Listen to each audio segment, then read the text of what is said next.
Hello, hello, hello. How's it going there, Aaron? How's it going there, Simon? What's happening, guys? What you up to today? Been building an offshore drilling refinery platform. I saw a couple pictures of that. That looks really cool. 87,000 kilograms. Wowza. 460. Still not as heavy as Triton, but that's starting to get good on weight. That's one thing that helps a lot with sea vehicles. So I've been kind of in a holding pattern here, not knowing what to build. That's kind of the issue I get to when I get a build finished. So Minky is not finished, of course, but it's made good progress. I want to work on a couple things on Minky while I'm remembering. I don't know if I'm going to scrap this 454 boat and do something different or not. I don't know how invested I am in that, especially with the update coming out, but we'll see. The Snowmobile Challenge, all the entries are in, so if you'd like to vote for my build or any of the other builds, make sure you go on Big Man's, you know, so show some love to all the builds there.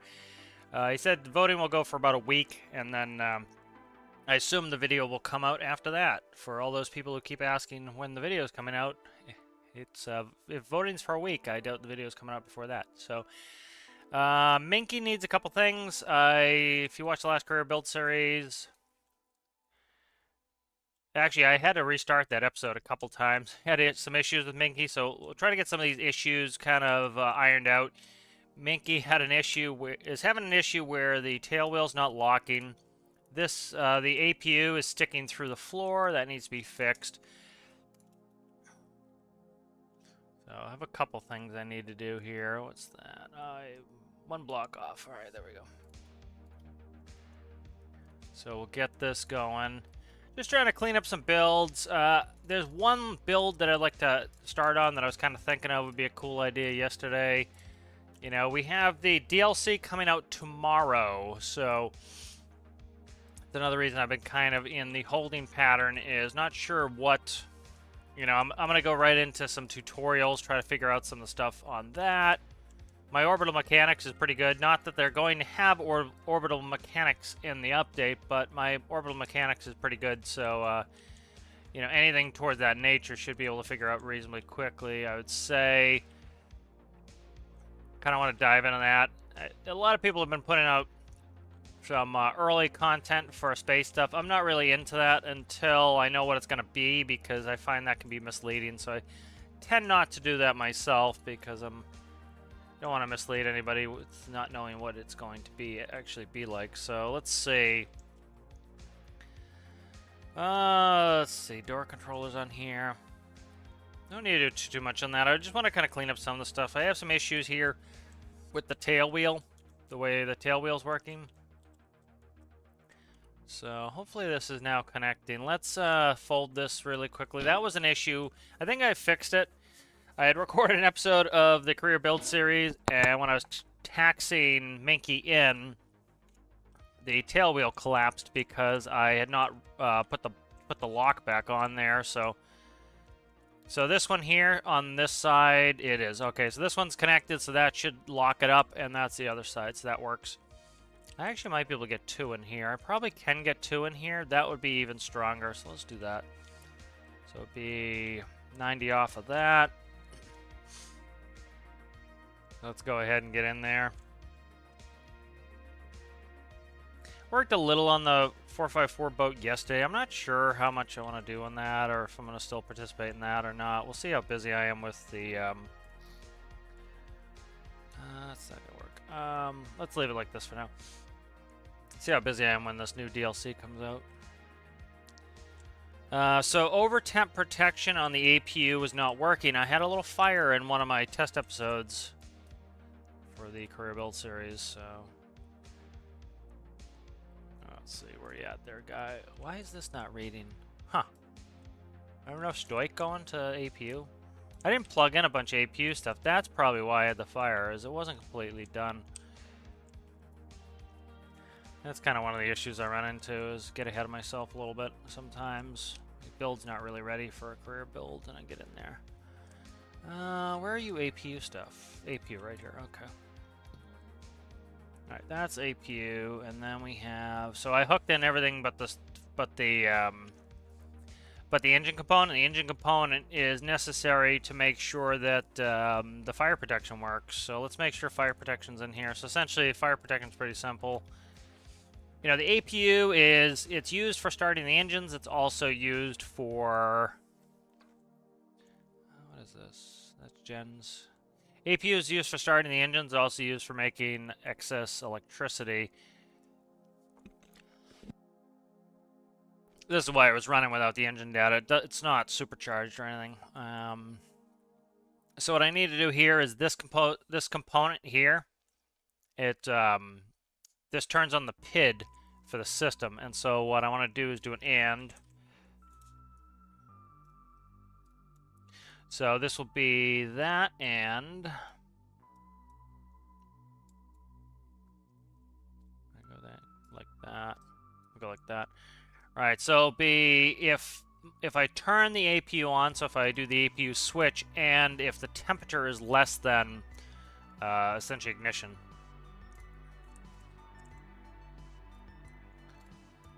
And so, as soon as it reaches too hot of a temperature, it will auto shut off. Ooh, I'm not gonna like how I have to put these. Everything's a little bit squished here. Let's see if I can de-squishify a little bit. There we go. Okay.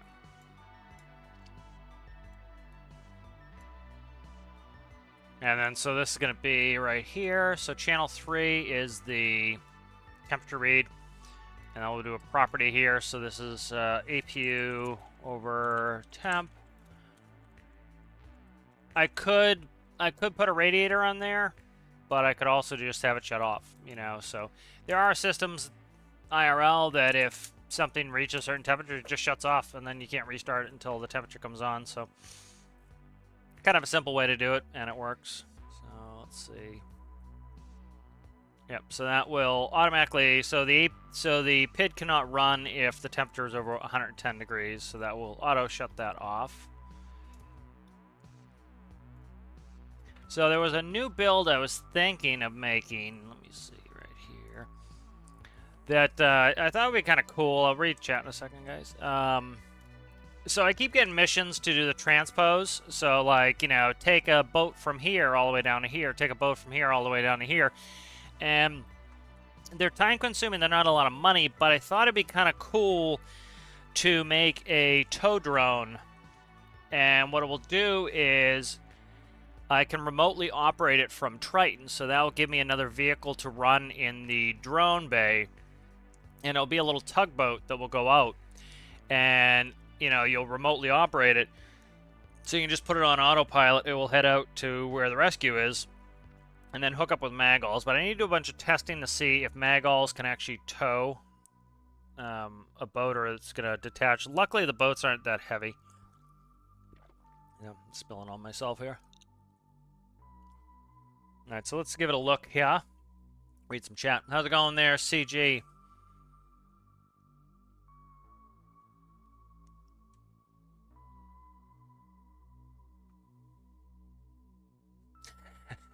Yeah, I'm not going to make any sort of hype or anything until it's out. Once it's out, we'll know what's in there.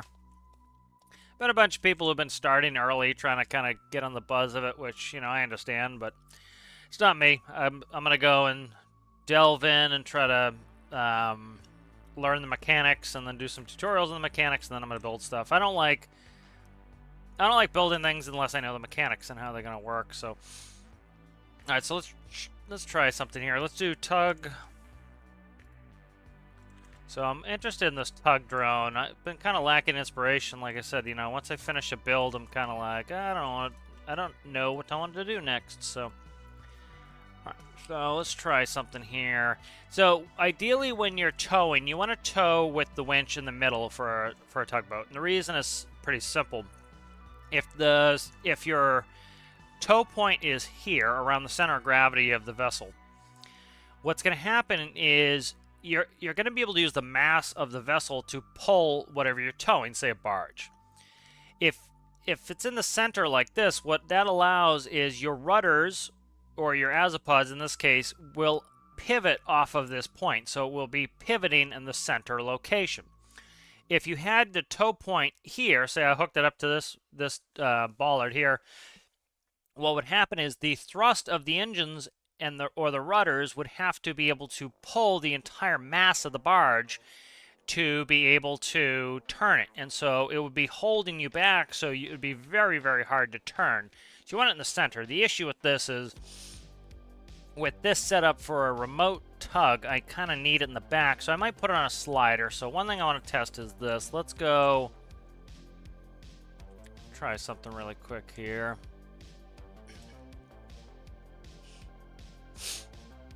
So let's try something. Let's see how I would make this work. Let's do a little pinky. So I just want to do a test, and the main thing is magulls aren't all that strong, so they need to be... right there is fine. Magulls aren't all that strong, so they'll let go. So I kind of need to see if this will even work before I go spend all this time building a drone and then realizing it won't work at all. So...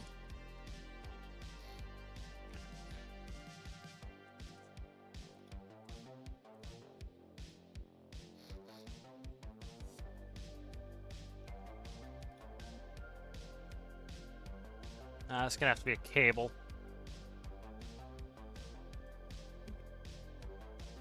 It'll be a cable in the final version. What I'll do now is I'll just do a toggle. Let's do a handle. Toggle. So I'll build it like this, and then I'll end up changing it for the drone. I need to again know if this is actually going to work or not. If it's not going to work, there's no point in me continuing to work on it. So, okay. All right. Where is that? Right there. All right. Just checking the chat here. Sir, learned about Delta logic component in previous stream. It's freaking awesome. Built an instrument console with flow rate dials. Yep. Yeah, I love the Delta. The Delta's awesome.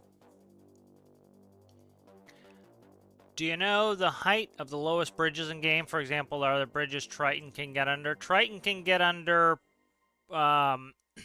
Triton can get under most of the bridges if the mast is down. It tends to be the build area, so as long as it fits in the build area, it should go under the bridges. So, like, Triton with the mast folded will go under most of the bridges. I don't know about the drawbridges. You know, you'd have to raise the drawbridges, but Triton needs to lower the mast. If it goes under the tall segments of bridges, it does not need to lower the mast. So it's based off of the workbench. That's kind of why, like when people are always trying to go out and, make unlimited size workbenches, again, the workbenches are built for the game as it is. So, that size requirement is built into that system. All right, so let's try spawning this. And Triton's the heaviest thing I have, so we're going to take Triton. I do like doing tugboat stuff here. It's just takes a little bit of time to get in and out of there. Can I get this music any lower? It's probably alright for you guys, but it's usually loud for me. I can't get it lower on my end. Alright, so essentially what I want to do is test out this mag-all. If this can tow Triton, we're in business. A quick catch up on chat as well. Make some indicators. Nice, nice. Can you do a pump video for what pumps to use under pressure, for example, underwater? Yeah, once pressurization update comes out, be doing all that stuff. Be trying to build and do some tutorials on diving bells and moon pools. Do a bunch of different pressurization experiments and stuff. Just turns off. I don't get what you're saying here. If it turns off mid-flight, that could kill somebody. We're talking about. I'm not sure what you mean. How's it going there, FS? Space DLC? Yep.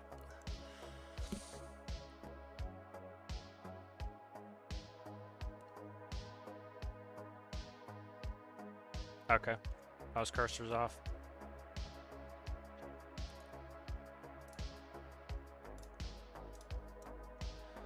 Alright, let's see. With the tow points in middle, you can slow down. The barge carries a lot of movement. Yep, that's why you have to be careful of that stuff.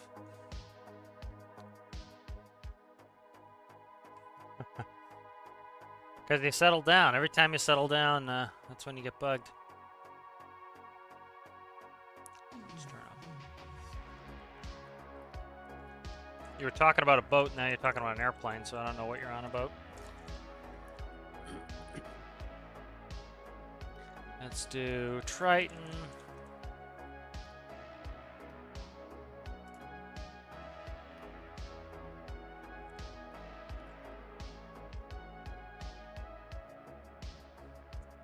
Alright, so I'm just going to tow Triton here with this boat. And so I just need to test this mag-all. Can I get a, not that I'm going to be towing vessels as large as Triton. The vehicles the largest vehicle I think you tow in game is the green tugboat. And so that's about it. That's about max size. So, we're not having to tow an enormous amount of weight, but I do want to test azipods. The third person's not helpful either, so. I need to work on this a little bit to try to get like a slipping clutch in there to get me, I don't like to have shifting gears because you wouldn't really have shifting gears, but I need it almost to get the gear ratios tuned. Okay, let's try to see if I can even get this connected right. So I just need to do a tow, and the worse the scenario here, the better. So let's put this on the edge. Come on, straight up fly right there, guy. So what it's going to have is it's going to have this in a carriage so that it can back right up because, again, I want to be able to carry this. I want to be able to operate this drone if I end up making it. Oh, come on. I didn't hook it up. That's pisser. That is truly pisser. I didn't hook it up, so I have to go back and hook this up.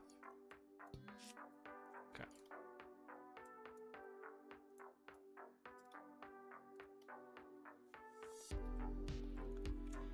I forgot to hook that mag all up, so it's doing nothing. Let me make sure it works now. There we go. Okay. That will take some time.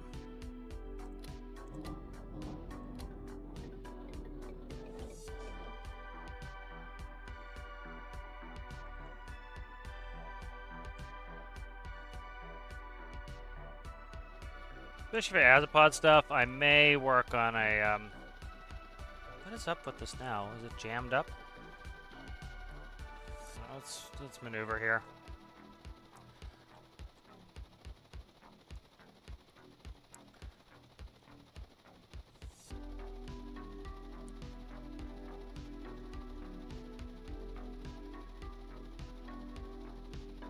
Try to translate here.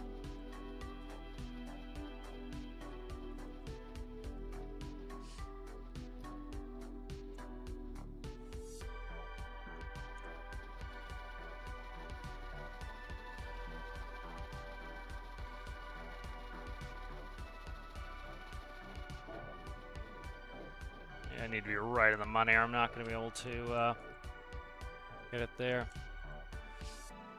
Very rusty on my Azapod work here. There we go. Alright.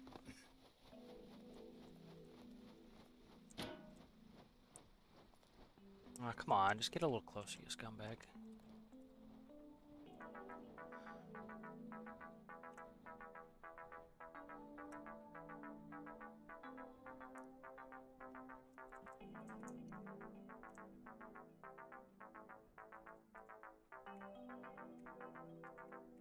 I would love 360-degree RPS pivots too. That would be awesome.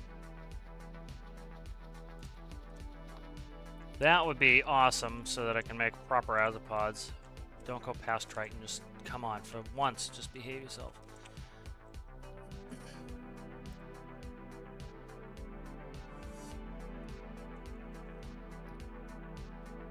Trying to do a quick test here and it's taking forever.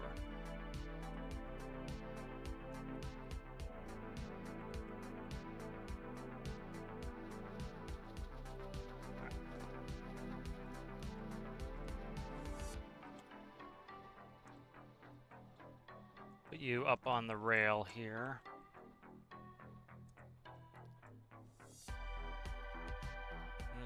Can't remember what any of my controls here. Just gonna kill the music for now. Being obnoxious.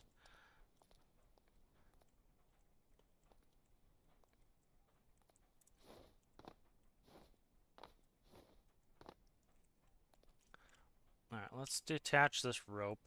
Got tons of crap on my character. Get out of there. Take this rope off and we'll stick it here for now.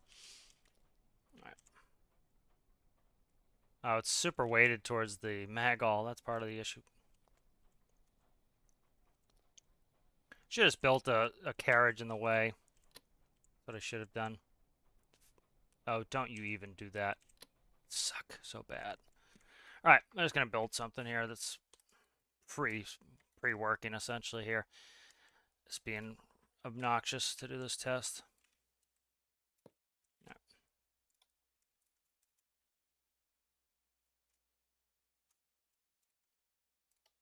That's all I want anyway. Just testing this. So.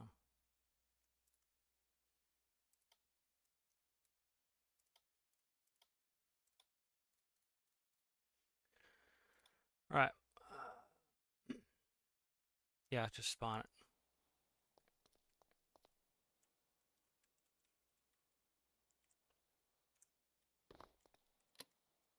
Okay. Just a magall test anyways. I could have put them together, but Triton's so big, I don't have much space to really put this in. Yeah, a big part of it is the clutch. The clutch doesn't have good progressive control, and these things are really actually pretty jumpy IRL because you're kind of slamming it into gear almost. Like when you shift the boat, you'll hear it go clunk into gear. And so it's they are kind of jumpy too. The difference being that they have a lot more momentum, so it doesn't matter if it jumps into gear, but you know, boats can be pretty jumpy anyway like that. But it doesn't really matter too much. And then you know, you have much better perception of the control when you're actually in it. So I have some things I'm going to work on that will probably help it. But, all right, so I'm going to zero us out here, and I want to go very slowly. But this needs some, this could use some work at some point. I'm going to redo some of my boat throttles and how they operate to make them a little bit smoother. All right, so we're going here.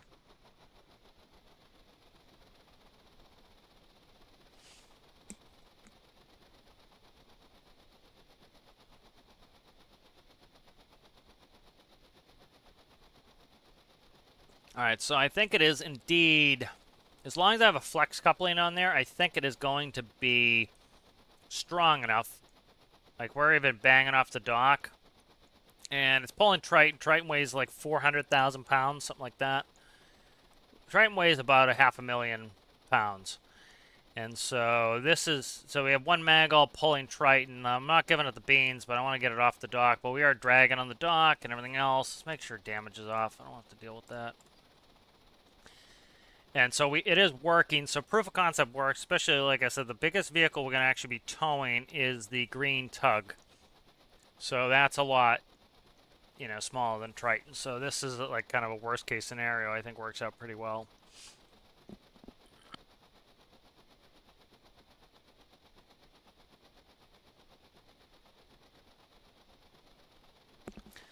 My tug have 5 magalls and the rub rail, and I pull copy. Yeah, I'm gonna do front. I'm gonna do bow pulling. I don't think I'm gonna do hip toes, but you know, the vehicles are pretty small. So like we're going. All right, now we're in open water here. Let's kind of tow a little bit. You know, I want this thing to be small. It's, you know, the tows we tend to get, again, the biggest one is the green tugboat. Tend to get the picnic boat, the little blue boat. Those tend to be what we get, so. And that way I can make a drone. So this is full speed. You know, this tug is set up for strength. So it is not designed for speed. It's set up for strength. But you see the size difference here. And that's towing it fine. You know, and it's not breaking the connection. So if there's a flex coupling on there, that should allow it so that as the towed vehicle goes up and down in the waves, that it doesn't break connection by shearing it. All right, so proof of concept, I think that works. So I'm curious how small I can get this thing. All right, so let's start working on those. All right.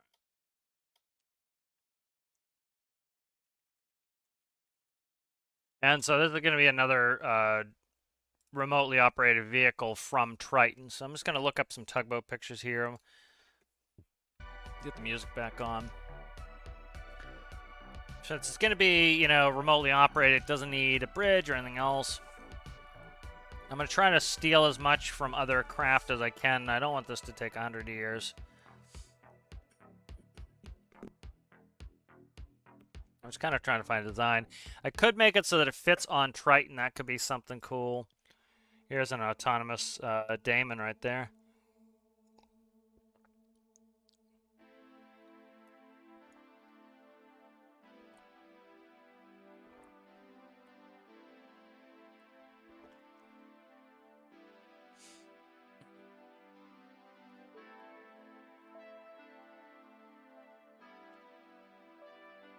I'm kind of looking for... Of course, my allergies kick up right when I start streaming. It's an interesting design there.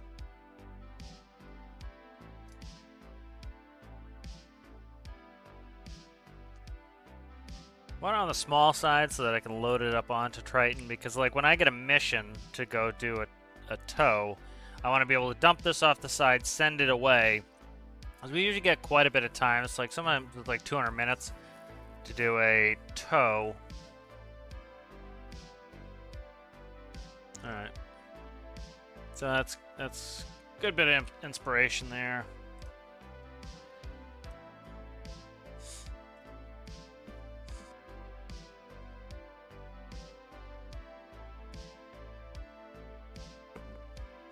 Let's see what chat's saying.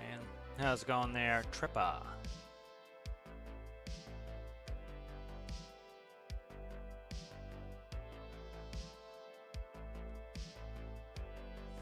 Alright, let's see. Start building a deck. Let's see, what is the width of a container? I think it's 11. Yeah, I think it's 11.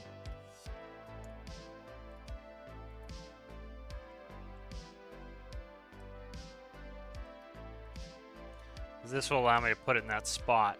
Yeah, 11. Okay. Could try that, because this is going to be up to the green tug max.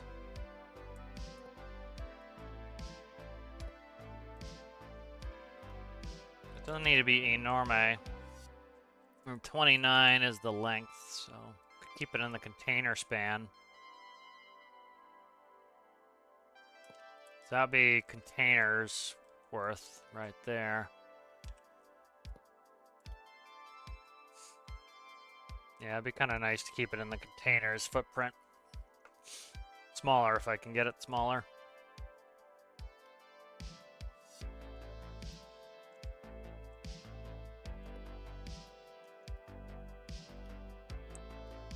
First time I probably worked on the stern first.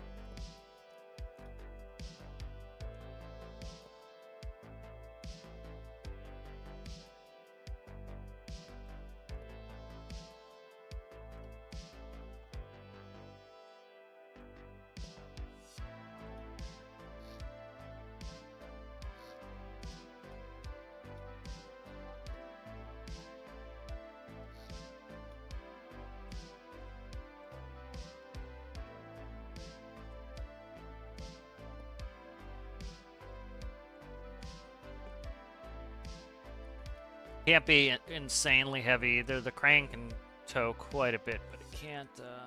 It's not invincible.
Alright, it's kind of building the rail here. I'll take an allergy pill here in a second. I'm getting abused by allergies.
So that's kind of the tub. Luckily, I don't need much superstructure because it's going to be a autonomous, or not autonomous, remotely operated.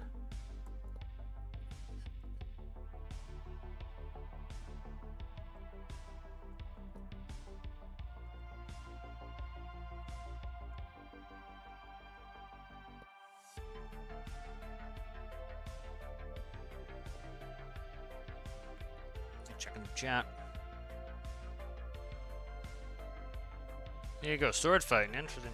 Daniel, build is a, it's gonna be a remotely operated tugboat for doing some of these tow missions. I keep getting a ton of tow missions, and I kind of want to do them, but I can't really do them with, I want to do them when I'm out on Triton, so I don't want to, like, take the time to go out there with Triton and get them done, so...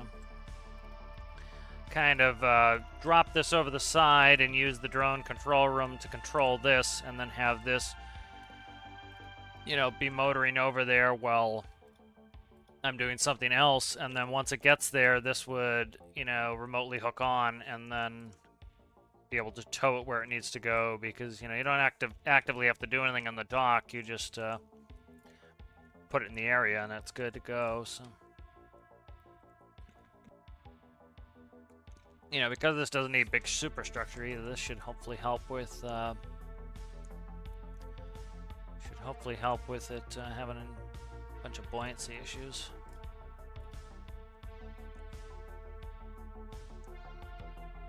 Yeah, I don't know if I'm gonna keep participating in the 454 challenge. We'll see. I'm gonna get busy here with the DLC soon. Not really all that in love with my build that I'm building for it. It's just kind of have to be interested in what you're doing for a challenge. I'm not really interested.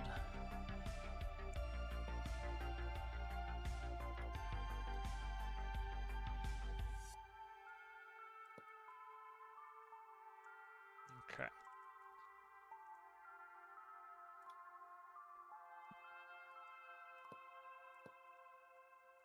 This will probably end up being stand tug, I'm thinking, because it's going to be hard to get a good perception of what's going on remotely from cameras, so trying to run azipods is going to be a pain.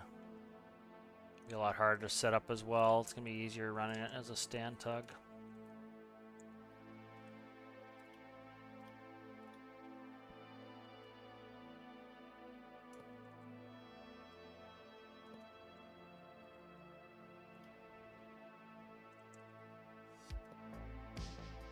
I like the bulkiness of a tugboat's hull too. You know, a little bit more squared off and industrial looking. I like that. All right.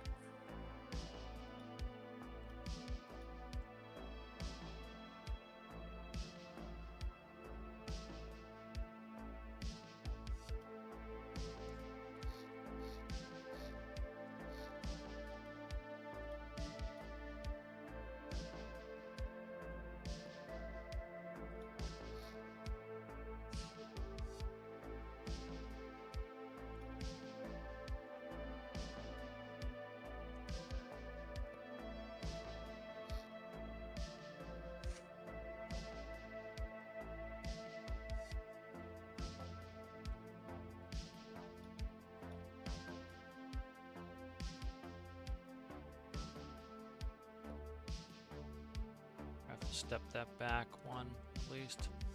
Yeah, let's step it back. So what I'll do is cut in here. And that'll give me this step up for the transom.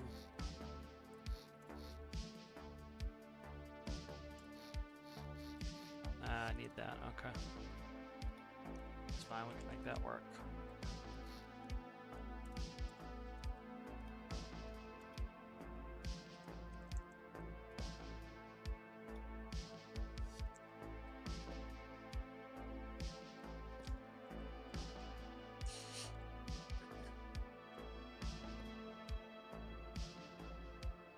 I have a weak transom. I think I'm gonna keep it up another level here. That's a little low in the back. I don't know. Let's see. Needs to be low for pulling, so we'll see where how this has to end up here.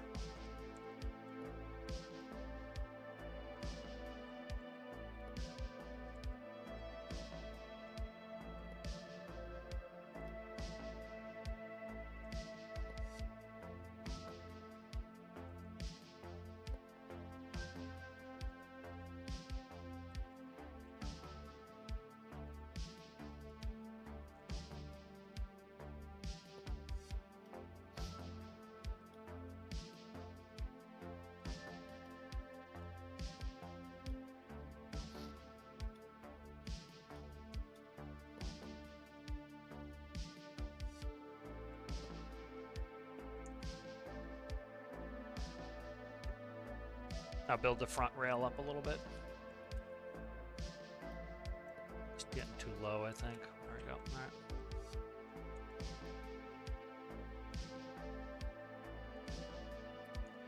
Do we do single screw? I tend not to like to do a single screw, but we'll see. I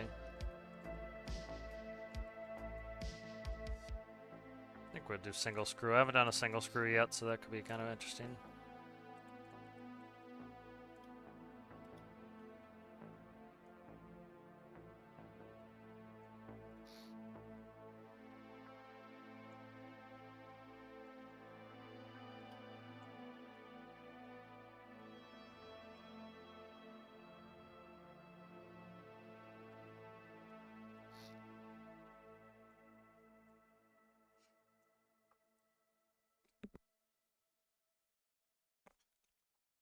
I guess I could move this whole transom. It doesn't really matter too much. I don't know.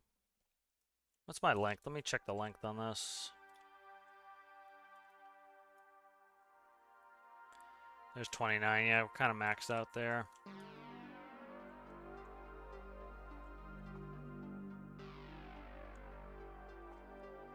Did kind of cheat the back a little bit.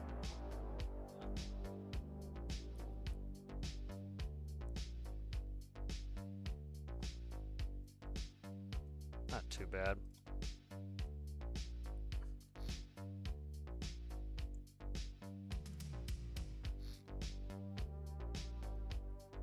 Yeah, push that back. Can I like that big rudder though.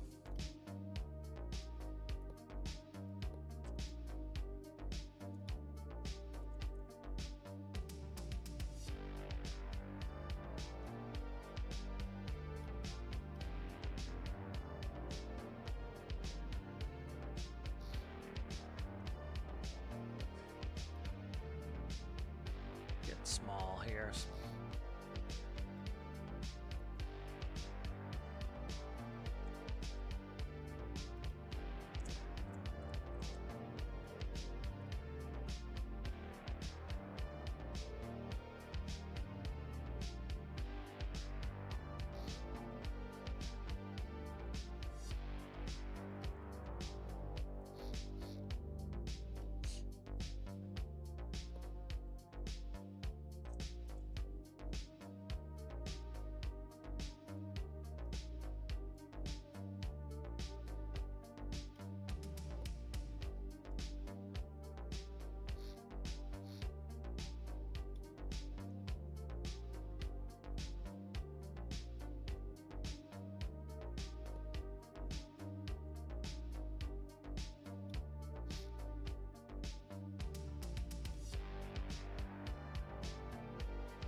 Click the clicker up my middle mouse.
You to carry on for 100 years there. 2 buys.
I am building it's going to be a remotely operated tugboat to go do some of these tow missions. Put a float on this and see how this floats. Should be alright. Let's see. Catch up with chat while I spawn this in. Yep, floats nicely. Beautiful. Okay, good. Nice. Alright, let's see.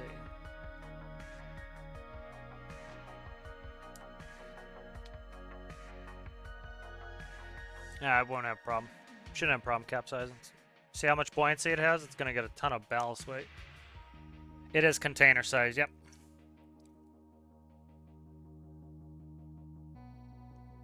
Yep, you got to read the rules there, CG. If you read, it says on his challenge that you need to press the emoji to be able to do the read the rules.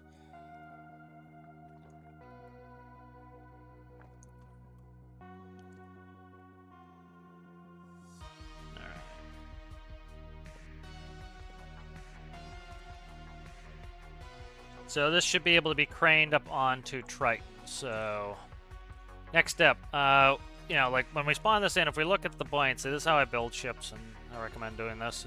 See how this is overly buoyant? See how high it's sitting? So what I will do next is I Now, it doesn't matter too much because we're not actively walking on this deck, but what I usually do is I find the deck level where I want it to be. This is the deck level. Might bring the deck up 1, especially seeing that I'm not walking on this. Let's do this. Let's cut this deck and put it up 1. So the back here all needs decking down there anyway, so let's keep that there, and then where's the back end here?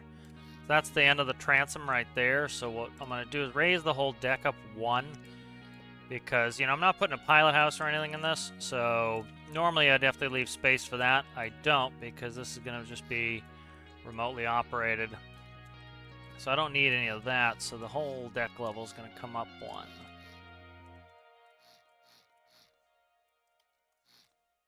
And this is going to give me more buoyant volume in there. Okay, good. That's right where it needs to be. There we go. Alright, so that is now... Raise the deck up a little level. And then 1 below the deck right here. That's the deck there. Nope. Why do I still have doubles in here? I still have some double blocks I need to take out. Let's get rid of some of these double blocks here.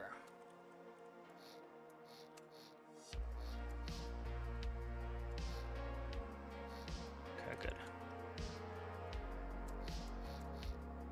Okay. Okay, good. Those are all good. Alright.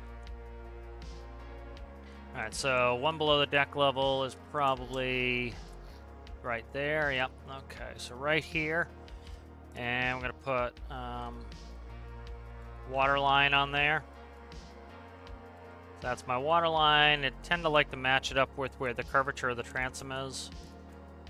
And I'll just color swap this out later. That's why it's pink for right now. So there's the water line. So we'll spawn it out. And so you see it's sitting about a block and a half too high. And that's what you want to do. You want to be overly buoyant when you're starting. Especially with this build, since there's going to be no pilot house on this. I don't need to worry about really high mass or high center of gravity from the mast. And then I can put in weight blocks. And so I do this with all my boats. I put in weight blocks next and then spawn it again. And this is the ballasting phase. So you do buoyancy first, then ballasting. So you notice we're a little bit low in the stern. So that's fine. We're going to bring the stern up. Stern doesn't have a lot of buoyancy. And then the bow could come down a little bit. So really, we don't need to add more mass. What we just need to do, we could add a little mass, but let's go ahead and we'll take, what's that, 1, 2, 3, 5, 10. Okay, and then we'll cut out 10 here. So what's that? That's 7. Okay, so we'll cut out 7. We'll put it in the bow. And then as you put in things like engines and everything else, you can replace these weight blocks with engines, and that keeps it balanced. A lot of people don't do this, then they put an engine in and their boat sits funny and then they're frustrated because their boat's not sitting correctly. If you do this in ballast, as you add an engine in there and you say, okay, now it's tipping too much to stern, okay, we'll take out some weight blocks. Okay, now it's balanced again. All right, I put a couple things in the bow, okay, now it's tipping towards the bow, okay, I'll cut a couple bow, and then by the time you're done, you've reduced your weight blocks down to where you want and you're still buoyant.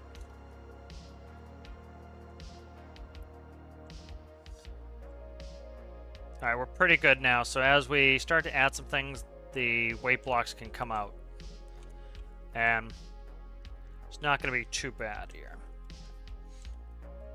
What do we weigh in here? 19, what are we weighing? 12? Okay.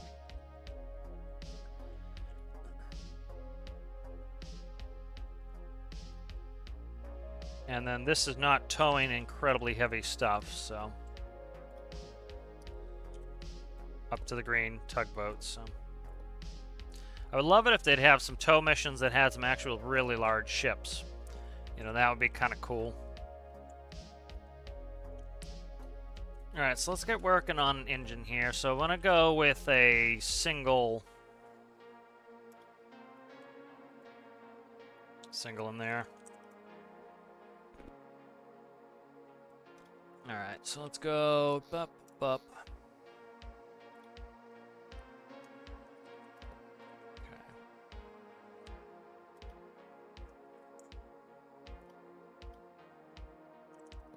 I might put a flywheel in here for towing.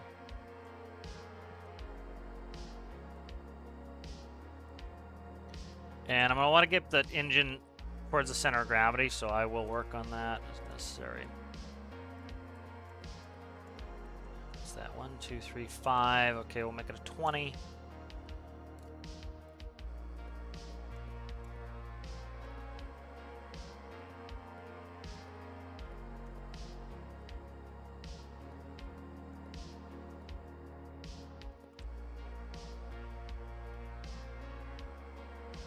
And then because this isn't going to have a pilot house, I can't use that to kind of balance things out.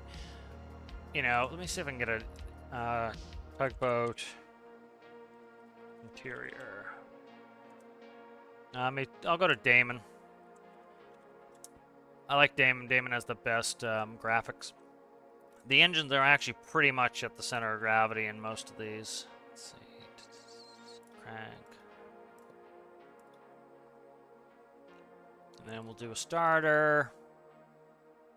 We'll do dual starters. Just to get...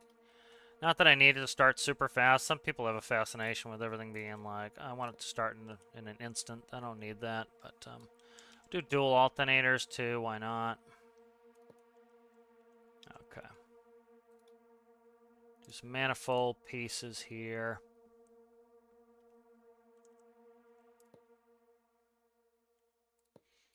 All right, and so we'll check the center of gravity. Center of gravity is still pretty good here, so... what is 15 blocks to the center? So we are right about... pretty close in the money, so I don't want to move that too far forward. You know, we have to consider where our center of buoyancy is. We don't have a center of buoyancy indication, but our center of buoyancy is a little bit more towards the bulbous end anyway, so, you know, that's kind of something to think about. Bringing up a stand tug here. Kind of look at that.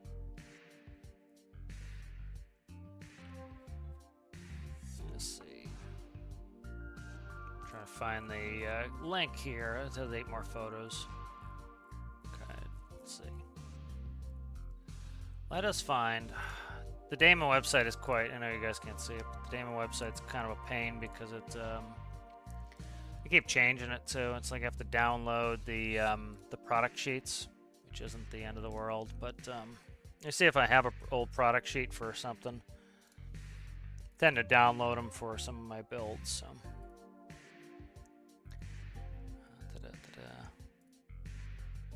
I know the 2111 I had downloaded that.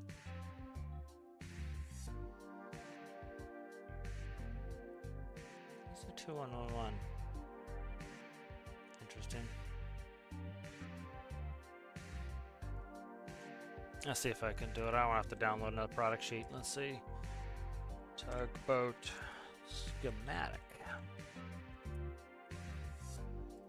There's a couple here.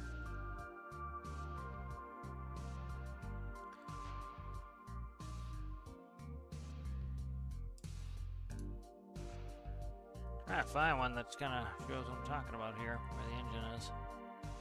But anyways, the engines are more towards the center of the ship. You know, they're not sitting in the back. They tend to be more centralized, especially in a tugboat. That's important, just get the balance right. So, but we don't have a lot of buoyancy in the front, so we're pretty good on this here. All right, so that's set up. And then I kind of, let's see, what do I want to down gear this? I'm trying to think. So I talked about this. There was let's just do this here. So there is you know, kind of figuring out how to gear your stuff. You know, one of the ways you can do it is this. I'm gonna have to move this out. Let's see. So essentially, you know, a propeller is a screw, and so for every, you know, base, it has a fixed pitch. You know, I wish we could have some variable pitch screws in game, but we don't. And so for a certain, so for every one rotation, you go a certain distance forward, and from that you can then figure out what your gear ratios need to be in order to achieve what you're looking for. And so, for example, if you have, if you know that 19 RPS makes you go 30 knots, you know, okay, I need to go 19 rotations. So for every, let's say for every 1 rotation of the screw, you go 1 meter forward. If you're going 10 RPS, you're going 10 meters per second. You know, so that's pretty simple. You can do that, and so I'll often test that out with electric motor. Let's do this. I'm trying to do it without screwing things up. Let's do it. I'll show you guys. All right, so let's cut this motor out for now. Cut it, and we'll stick it on deck. This is probably going to cause problems, but we'll just stick it on deck for now. So one way you can test out kind of how you need this to run is you put that in there and just grab a motor. Just because, you know, with infinite electricity, we can just run these, and then we can really easily vary them. So I stick this in the center here. You know, plug it in, and then I want real low sensitivity on this.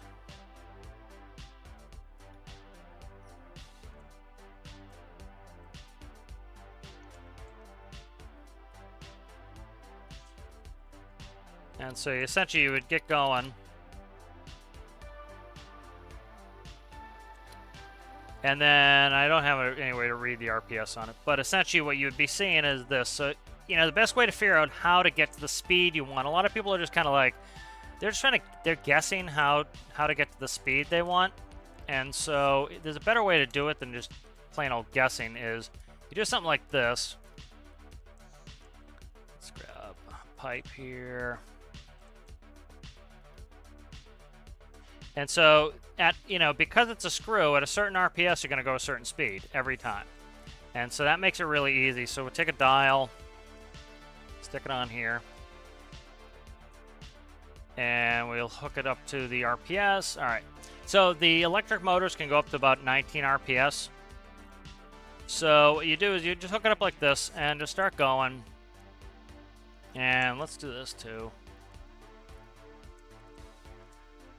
Forgetting all my stuff here. I haven't done this in a while. So. Alright, so now we know our speed and we know our RPS, and we can figure out what 1 RPS, how fast that makes us go. So try to get this right on 1 RPS. It's going to be a challenge to do it. We'll extrapolate here. Go up to 5 if we can. Doesn't really matter, I can divide it by any number, but 5 is just easy.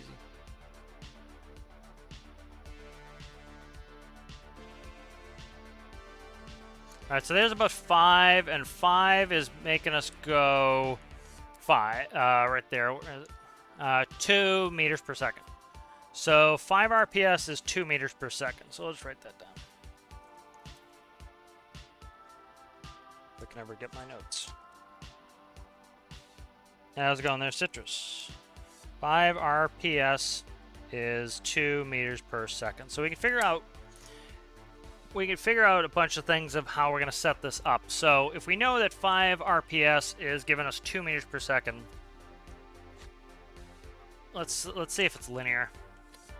Go up to 10 if I can. Might not be linear. Right about there. It's not quite linear, no. But we can start to figure out where we want to be on speed. I don't need this thing to be a speed demon. I don't want this thing to be a speed demon. This needs to have a good pull. Right here, this is 12 knots. This should be our tow speed at most. You know, I don't need a lot of speed out of this. I need a bunch of bulk. For example, a lot of IRL tugboats, they don't go faster than 10 knots. And the reason is they're geared for pulling. And so right there, that tells me I need to go 10 RPS in order to get that speed. So I need 10 RPS on the propeller to get that speed. So there's a couple ways I can do it. If, let's say I make the engine turn 10 RPS.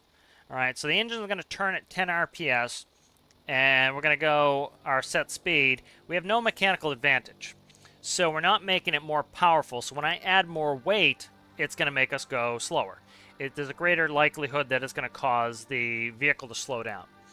If I have the gearboxes facing toward the engine, and I have the engine turning at 5 RPS, and say I have a 2-to-1 gear ratio, we're still going to go the same speed, but we've traded away our torque, our power, for speed. Now the problem is, when I go to tow something heavy, I'm going to be going much, much slower because I've traded away a bunch of power. So the other thing we can do is we can have the arrow facing away from the engine, which is trading speed for torque. Now what I would do is, in order to get the same RPS on the propeller, I would have to have the engine turning at 20 RPS, and it would be going the same speed with a 2-to-1 backwards. But what it would be doing is it would be giving me a lot more power. So when I'm pulling a heavy load, I'm going to probably stay the same speed because I'm trading away the speed of the engine for power. So that kind of gives you a notion of what we want. So we could do 20 is very high. So let's see.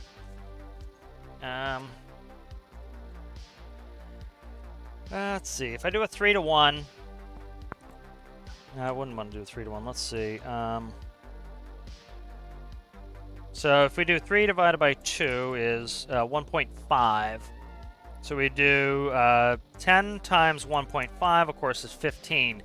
So if we did a 3-to-2 gear ratio facing away from the engine, that means we only have to turn the engine at 15 to maintain this. So that kind of gives us our ratios. So you can do the math. Instead of just screwing around all day and trying to just guess, which I see a lot of people do, you don't have to guess. You can just go right ahead and you can do the math, and I find that to be a lot easier.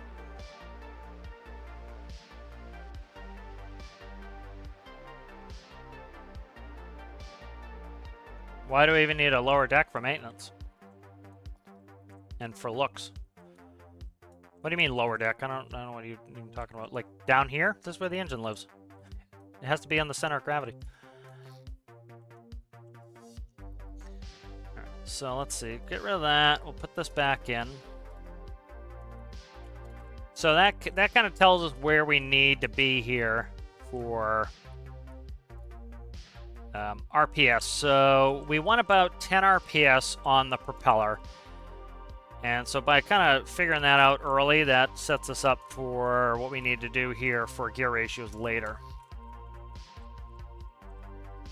So it's going to be supercharged. I want this one facing away. And then the other one's going to be my reverser. So this gives me symmetrical reverse.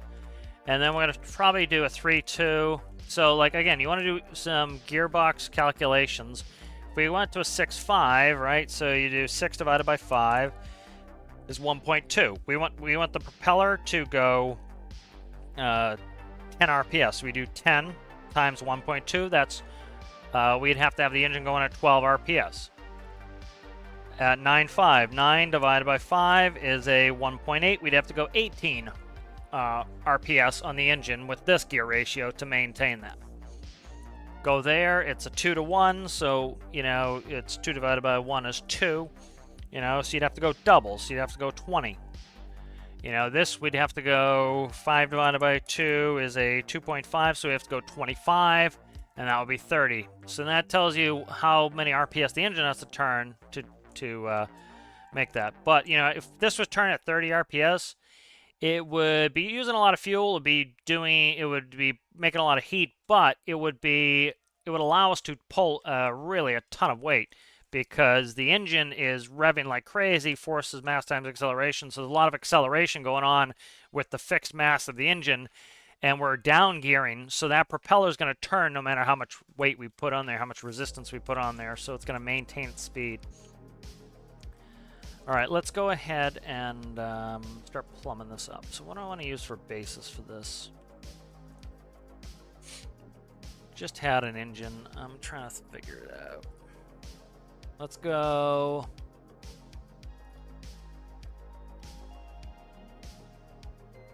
The latest boat I've worked on was this rescue boat.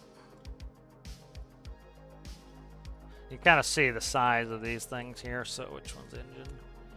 So we have a couple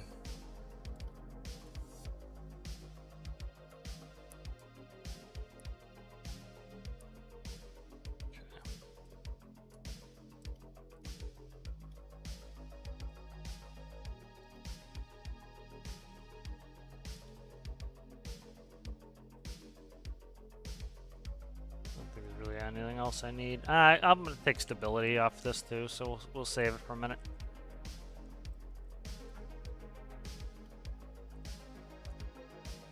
Use a couple bats. I always like to have redundancy for batteries.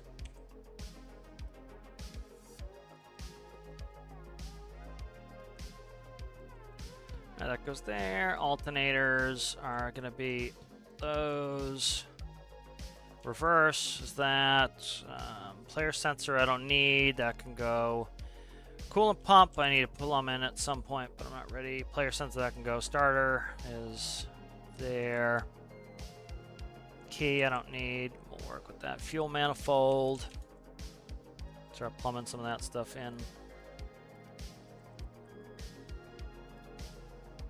So we'll see if I want this flywheel at the end of the day or not. I'm not sure if I'm going to want it. So.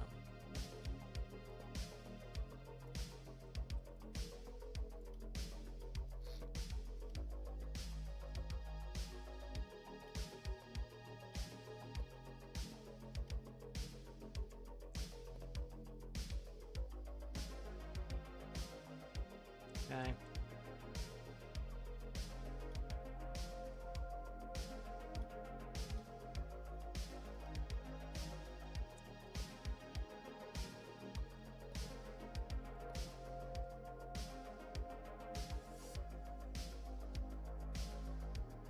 And let's see.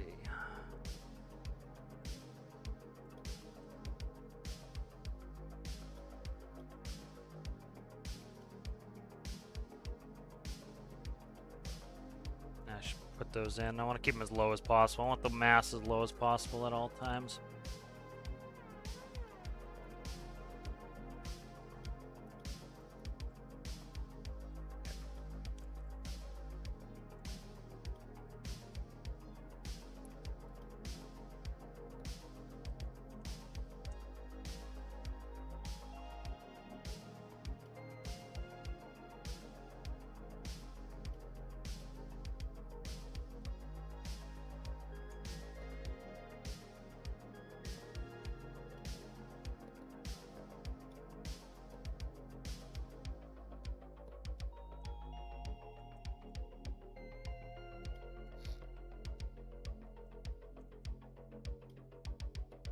Okay, there's fuel.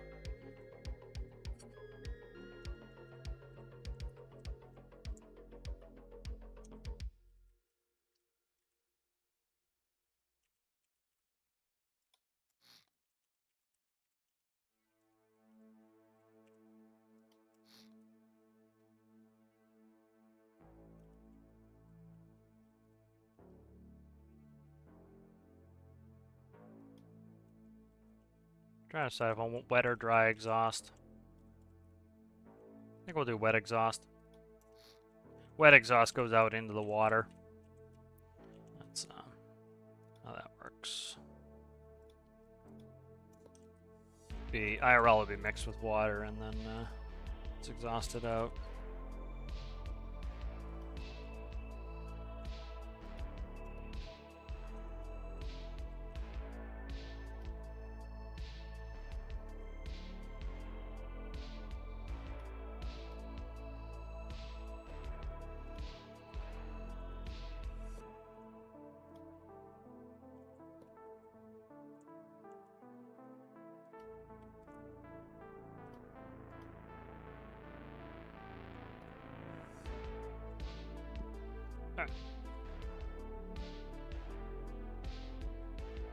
And so this one, I think we're gonna try running a 3-2. I don't want this screaming too much, so what was it?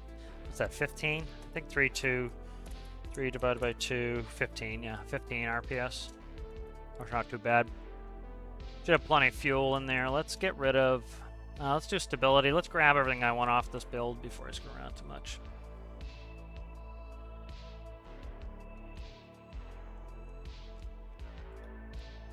Partly because I don't want it looking like some weird modern thing either. I want it to actually look like a tugboat. Alright, stability system here. That's coming in.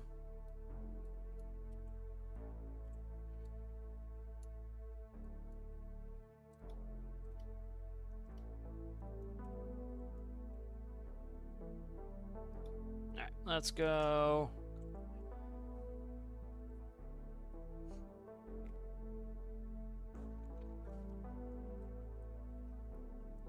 Let's see. Be interesting to keep this, do my roll control on this. Normally I have twin screws, so I don't have twin screws on this.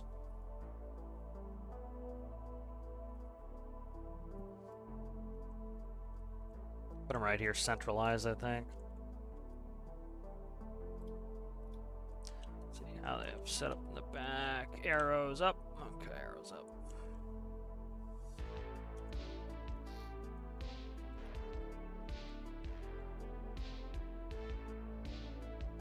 Let's see. Bow fins, starboard fin, port fin.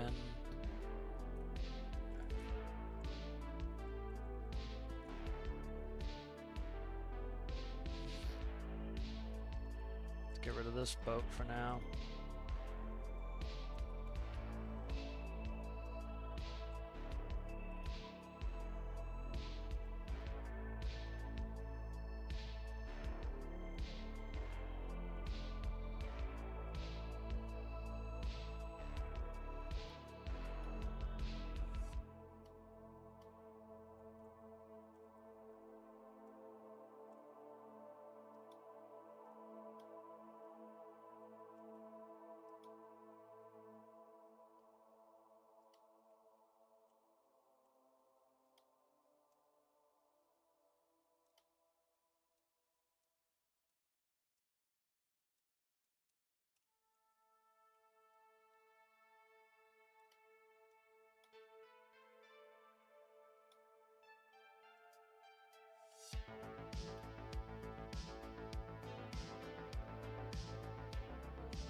Okay. Look up the front stability fins here. Hopefully we can do it without roll weight. I think we should be fine without it. Let's see. This can lose the player sensors, so.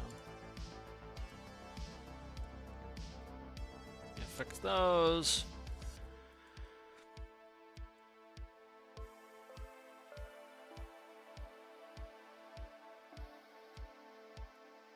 Oh, it's physics sensor, I was gonna say. Like, why does that have that? Look for player sensor key.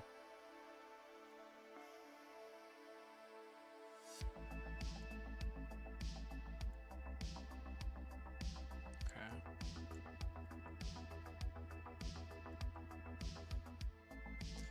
And then that's fine, we'll leave that at 20 for now.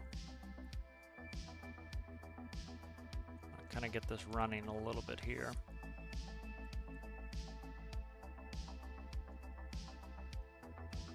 Player sensors. Wish we could have like a list of our nodes and click on them and it would show us where they are. That would help. Here it is.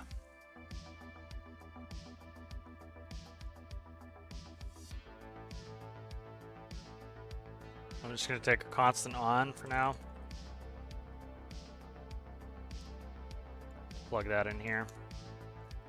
That's for the player sensor if we were to fall over. That's man overboard protection. So I'm just going to do that for now.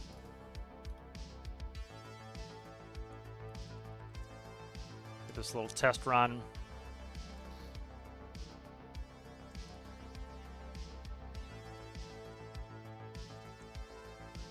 Come on, come on. Go to the rudder. All right, let's go. Where's seat? Physics sensor, I need that.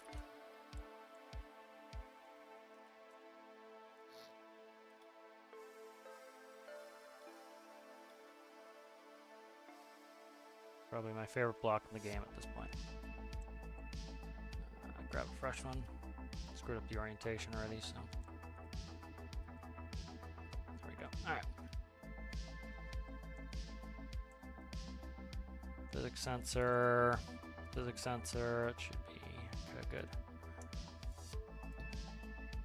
Helm, engine info, and bearing panel. Okay, good. Let's hope we can get a start off this.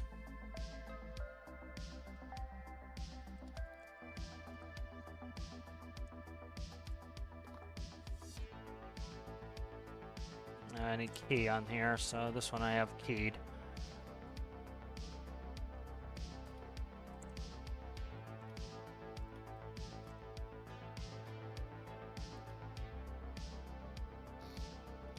I have to change a bunch of this up, but it's not bad.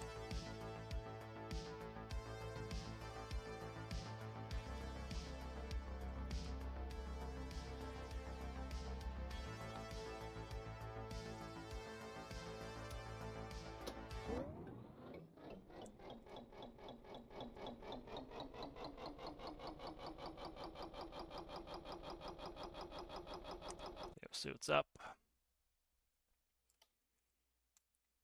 Let's see, up down should be reset 100%. I'm thinking. Let's see what else I need to. I don't think I hooked up half this stuff. I didn't hook up any of this stuff. That would be why. Okay. Air is there. I didn't hook up an airport either, so I haven't done half the stuff that I need to do. More than half the stuff. Fuel. Coolant pump we'll do later. Reverse is fine. Player sensor, you can ignore that. I'll eventually cut it out of there so I don't have to keep looking at it. Alright, I need to put in air here. So, right here. We got something above us? We do. Okay, let's go. Got something above us there, too. Okay.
Alright, what the hell is going on here? This I screwed up probably here. That's good. That could go back to 3% or whatever the hell it was. What are these at? Default 10s? 10s. Because we just have the one screw here. Let me look, see what's up. That was probably the issue there. I bet that was the issue. Yeah, that looked to be the issue. So on the boat this comes from, I independently control the engines. So this one only has one engine.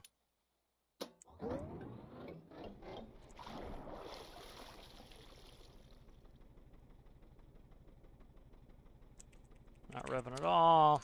I need to put some dials so I know what the hell I'm looking at here.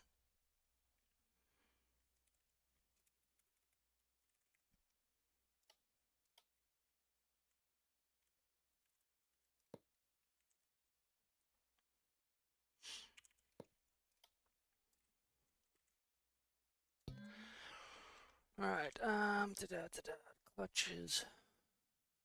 It should have infinite electricity on. Let's see, check all these here. That's fine. I don't need those right now. Let's look here. Alright, let's give it a quick run, see what the RPS is doing.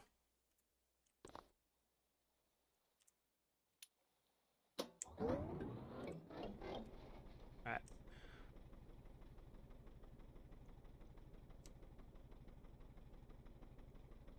So it doesn't appear to be climbing there when I press the W key, so that would be the issue. So let's see what's up with that. Let us see what is up with that. I believe I have seat plugged in, do I not? Plug the seat into helm, okay.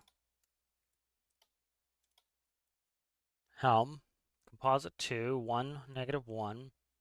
Okay, it goes there.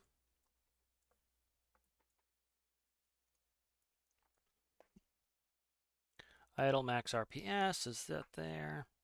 I don't know why I have this second condition here. Oh, that's for reverse and whatnot. Okay, and clutch. Okay, so we're having an issue here. This isn't reading through, which again, this just came off a working boat, so I don't know what the deal is there. Could be, you know what, it could be a zero condition. I bet it's a zero condition here could be man overboard still not fixed.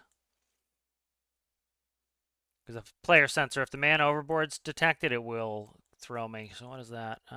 Space, okay, so space bar will zero us. Starter on will zero us. If the player sensor's, okay, so what is that? That's WA, so it's WA. If not WA, 0. Okay, so it is WA, so that's reading a constant on signal, so that should fix that condition there. But you know what we'll do? We'll just do this. Let's get rid of it because I don't need that. Where's Y? Y. Okay, so what is Y? So if the key is not on, 0. Okay. If X is, if the starter is on, if the key is not on, if Z, if the, okay, bearing panel, I bet it's the bearing panel condition, so let's get rid of that. Could be that. Let's go ahead and fix these player sensors. I want to get rid of those anyway. Okay. Yeah, it's one of the downsides to working from a build you've already done is, you know, change the priority of it. You kind of have to delete a bunch of crap. There we go. All right, so good. So we're at 19. So you hear the engine scream. We're not going all that fast. That's because I'm down gearing it. So for tugboat, I want this to be very powerful. The rudder is backwards. You fix that.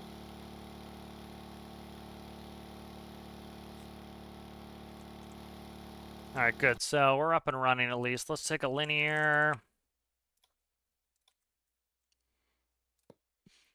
All right. And so we'll start tuning in the drive system here, and I'll grab some smallish boats. We'll do a quick tow. I want to see how this tows because I'm trying to get the function going first and then do the form after that. All right, so that's about 19 RPS. We're going about 14 knots. All right, so what that tells me is that I can start to overload this a little bit. I don't need this to be fast. You know, one of the things why people want super fast things all the time in game is they're on the boat, so they have to pay attention the whole time. This, I'm going to be able to go in the drone bay, start it up, and then I'm going to, I'm going to start it up, and then I'm going to put it on autopilot. It's going to go out to wherever it has to go. And I'm going to go do other things. I'm going to go do rescues. I'm going to play on Triton. I'm going to do whatever I want to do. And it's going to be out there on its own doing its own thing. Then when it gets there, I will hook up to the boat, and then it's going back on autopilot. So I don't care how long it takes. As long as it gets the mission done before it expires, I'm happy. So what we're going to do is we're going to start to overload this as much as possible. I'm actually going to go right to a 3-to-1. And we're going to see what this overload looks like. And this is going to bring the RPS down. I want to see what my speed is. This will give us a lot of power. And that's all I really care about with this build is power. I want about 10 knots. 10 knots I'm happy with. So like this is slow. You know, so we're at 20. And we're only going about, that's 6 knots. You know, that's actually not a bad speed for a tugboat. But this would be able to haul very large weights. You know, it doesn't weigh a lot itself, but this is going to be powerful because that propeller, we can keep adding load to it, and this is very low geared, so it should keep running fine. All right, so 3 is probably too much. Let's go right to a 2-to-1. And I don't want it going 20 RPS. That's a little high for me. I'm thinking like 15. I was trying to, yeah. Let's actually go, yeah, we'd have to, I'm just trying to think here. Let's try a 2-to-1 here.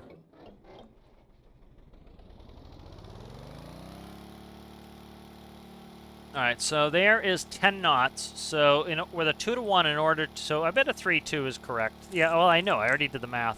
3-2 is correct. So let's put it back to a 3-2.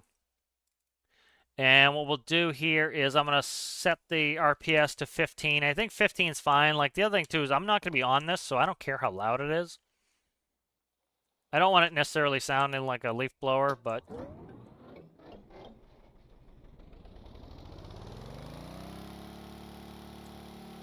right, so there's 19. We're going 14 knots. Let's start backing this down. I want to get this down to about 15.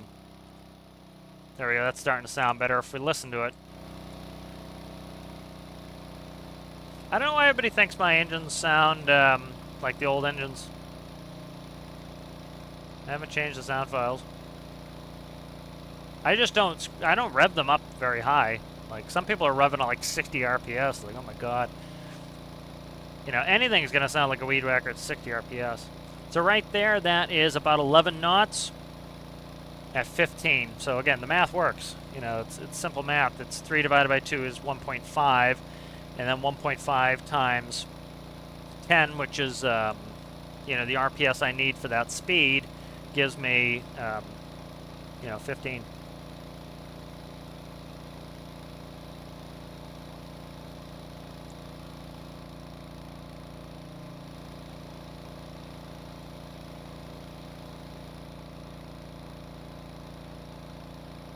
You know, so that's a good speed. Let's kick a little wind on here.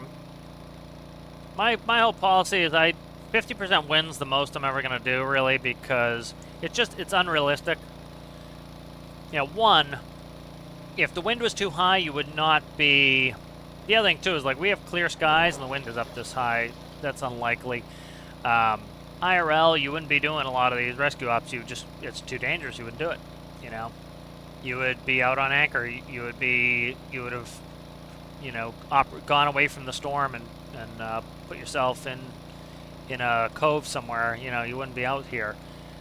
You know, but in game, well, you know, people will try to go out there in conditions that wouldn't necessarily work, and you know, so that's kind of doesn't matter to me too much. So there we go. So this is running well. All right, good. Let's go start working on. So proof of concept has worked pretty well here. So let's go. And I'll get rid of this wind here. If eventually pops up, it won't pop up custom menu anymore. All right. So the mechanism, this is kind of annoying because of the way the ropes work. So what I think I'm going to do, I'm trying to think the best way to do this. I'm trying to think, what's the best way to do this? Rope is the best because rope essentially is an infinite flex couple. That's the best thing about a rope is it's just the flex coupling. The thing is, I need to have it rigid enough that I need to be rigid enough that I can actually attach it because I need to remotely attach this.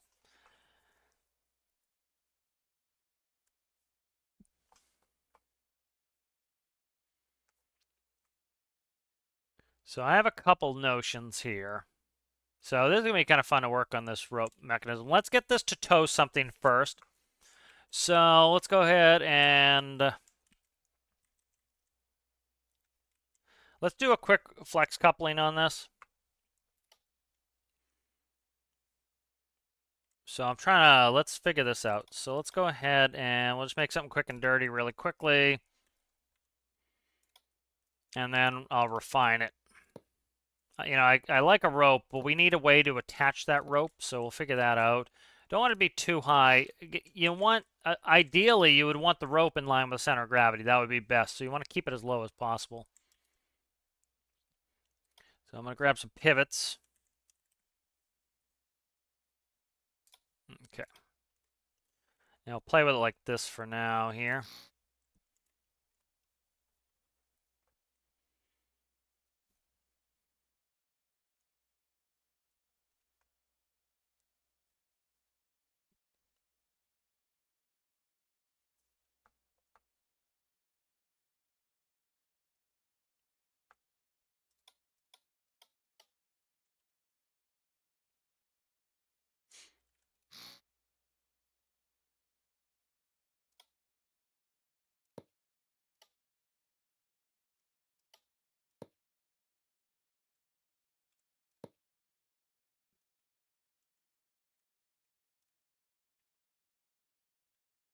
Because I'm going to need to be able to reliably, remotely attach to things. So one thought I had is, remember I was talking about the best place to put this is you want it in the center. So I was going to do a sliding track where this slides and locks in the center. That's a thought. So I'm just going to do a quick test here. I'm going to have to get rid of infinite electricity for that, so that's fine. All right.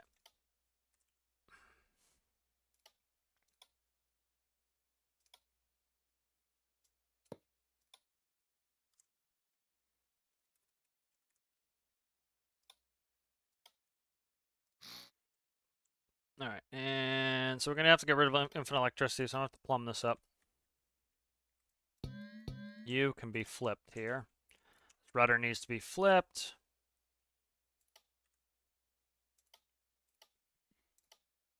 All right, that's fixed. Let's plumb up the rest of the electricity here. So I'm just going to direct connect everything to the battery here, except the, for now, except those pivots. Then I need to do those, give those pivots a special treatment here.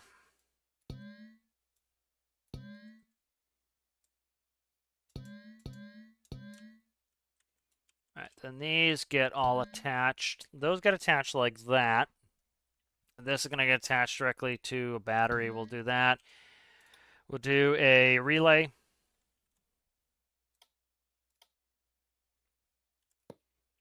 Give me a relay.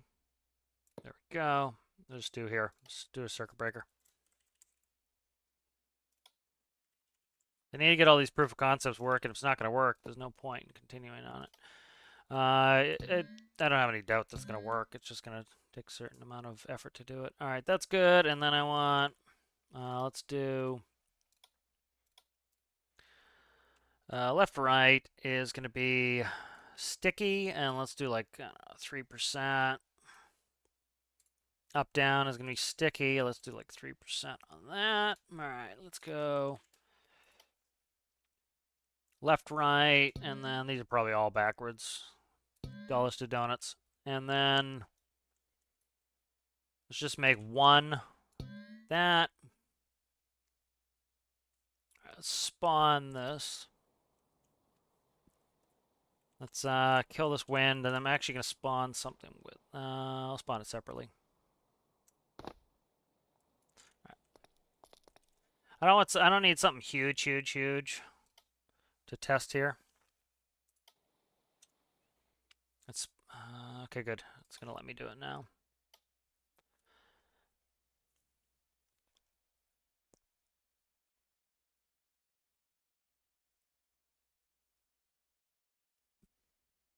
I want something kind of representative of what the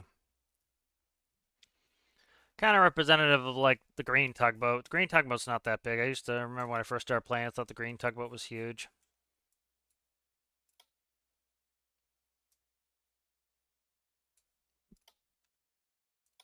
Alright. What the hell? I just said spawn it. Spawn the thing. Oh my god, where is it? What happened to it? I just spawned that boat and it didn't spawn. Gonna glitch my game out? I don't know where it went.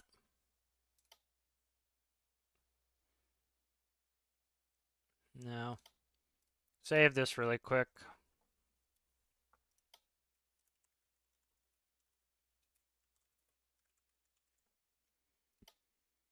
Okay. It's showing, but I don't see it. All right. Let's do remote tug. Did I not press spawn? But it said it was in the world, so I don't know, man.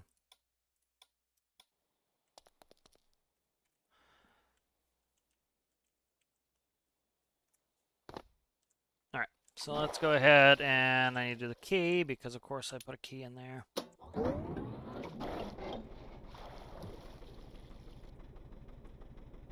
Yep. Seems inverted. Yep, it's completely inverted already.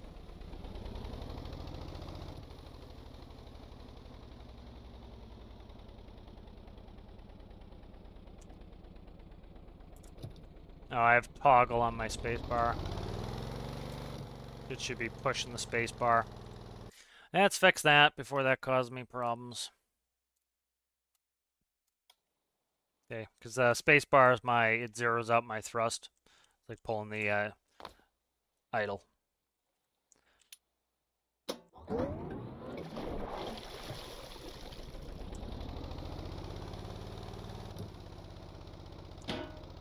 Yeah, that's good enough. And then I want to, so what I want to do is I'm going to kill infinite electricity.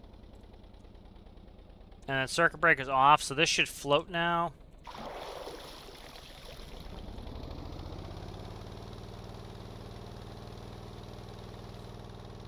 So that's going to act the fool there. And so the engine is revving way up, but we're never going to go fast. We're limited by the gearing. This is why trucks have the gearing they have. Things spinning's funny. This is why trucks have the gearing they have. Is part of it's speed control. So you're going down a hill in a big truck, you want to be able to use your gears to stay slow. And so same thing is true in here. Is if I'm going 20 RPS, which I am, and the gear ratio is a 1.5, it's going to be whatever this is divided by 1.5 is going to be our RPS. So, right, 18 divided by 1.5 is going to give us 12 RPS. I don't have it plugged in anymore. So, 12 RPS on the propeller.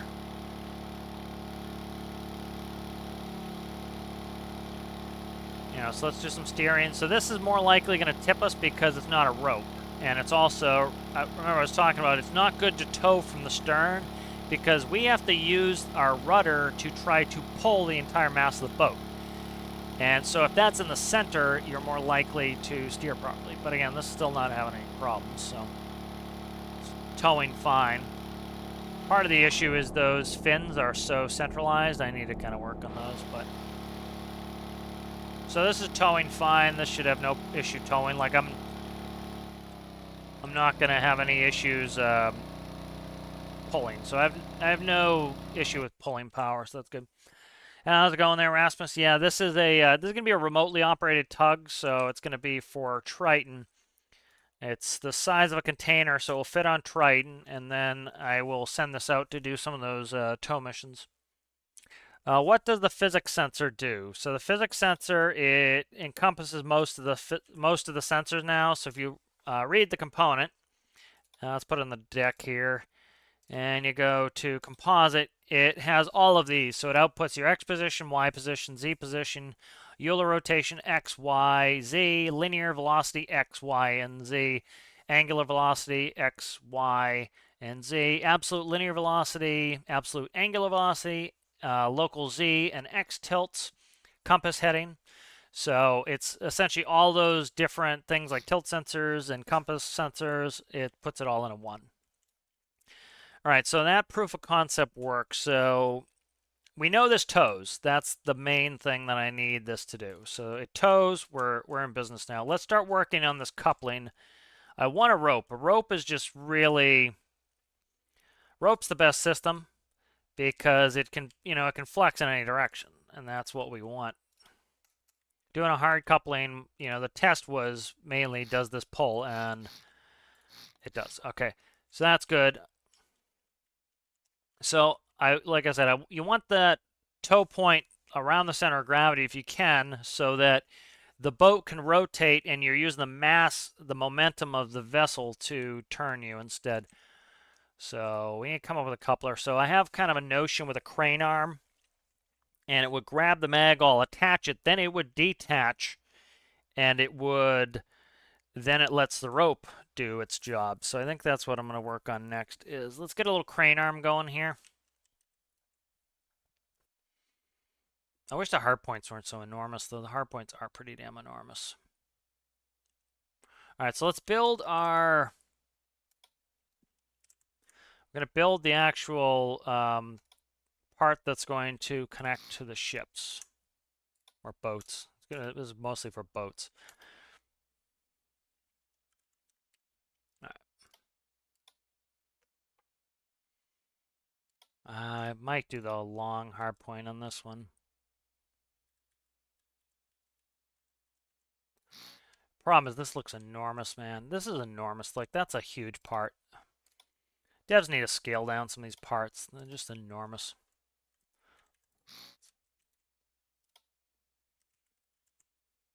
Check chat in a second, guys.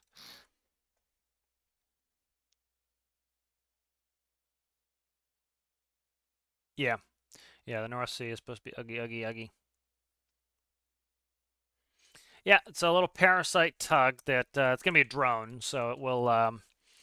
because I keep getting these tow missions, and it's like, I don't want to steam halfway across and just kind of sit there and wait for it. And so this allows me to put this out on, remotely.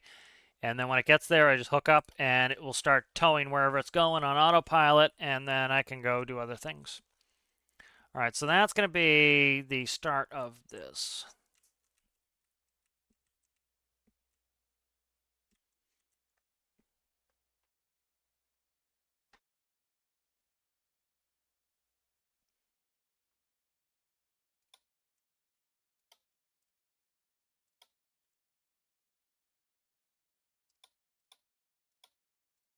All right.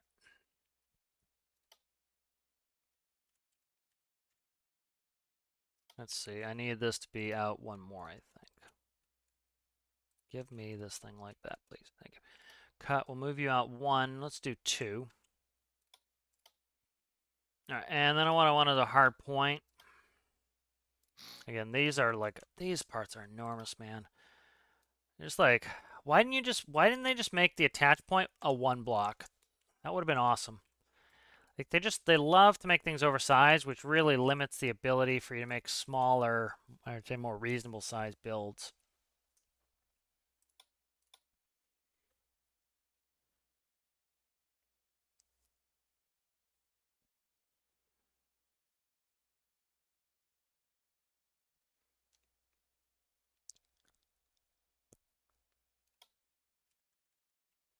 I guarantee all these pivots can be backwards as well. Let's see.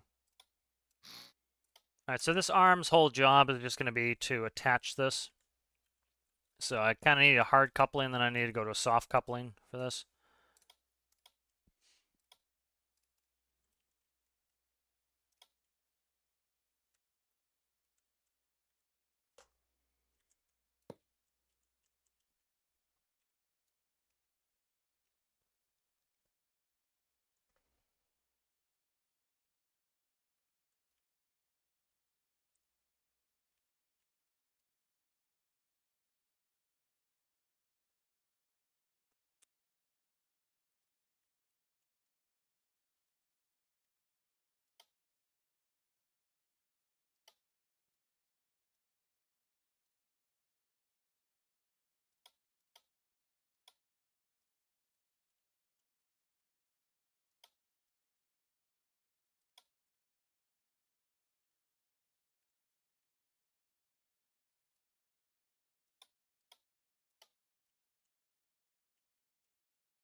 All right, so this is going to... So this arm is going to hold that, and then that will allow me to put it on a winch because we don't have any rope physics. So I have to concern myself with the mass of these winches. This is 100 mass. That is 20. So this is 5 times. Now it's 20 meters, so it's 60 feet. We're towing small boats, so I may not want this large of a mass. Let's see. We'll play with this, see if I can make this one work. If I can, we'll run this one. So let's go forward. We have the benefit of getting pretty close to center of gravity on this one. So let's go there.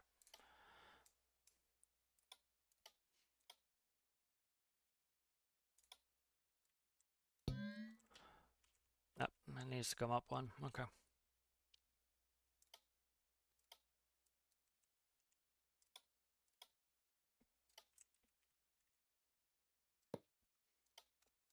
All right.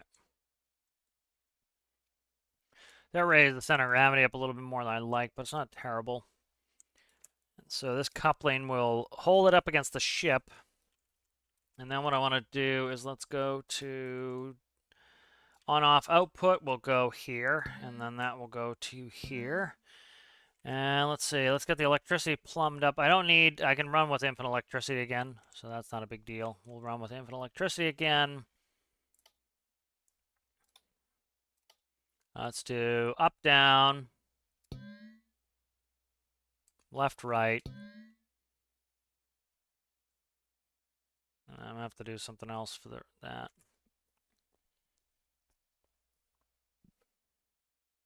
Because I'm not going to be on this at all. So I need to be able to detach and everything else.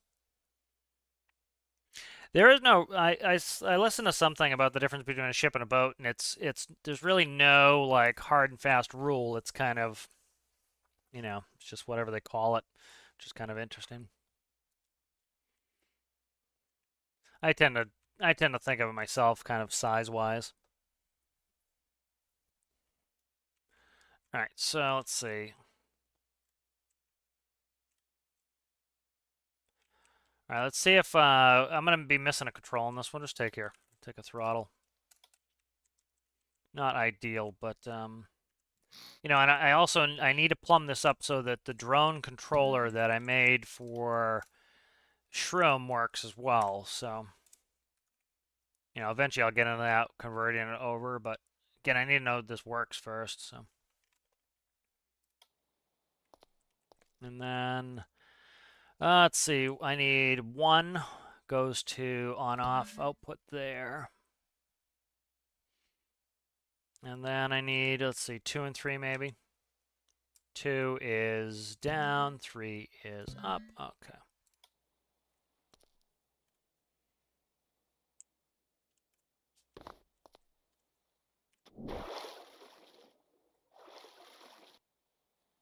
Did I delete the key? No, I didn't. Okay, it's right there.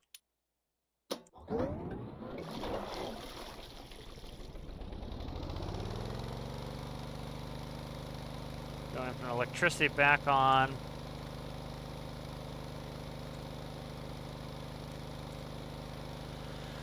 Oh, why are you not working now, you scum? Alright.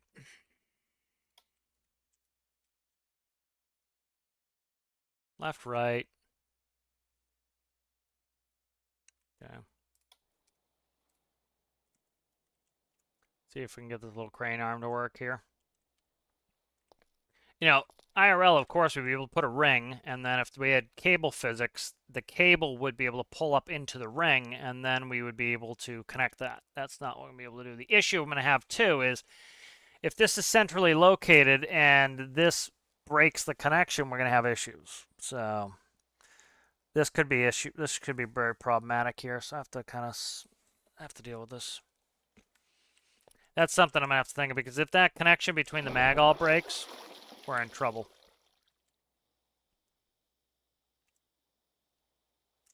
Because that's going to fall straight down below the boat, and then it's going to be stuck underneath. So that's one thing I was thinking of putting the winch on a slider.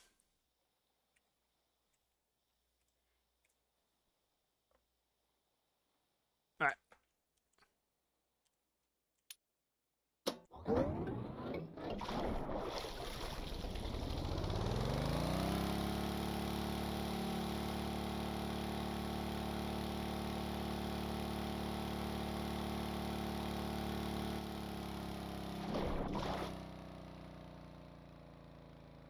So the other thing that's changing with the Space DLC is the way that parent and sub-bodies work.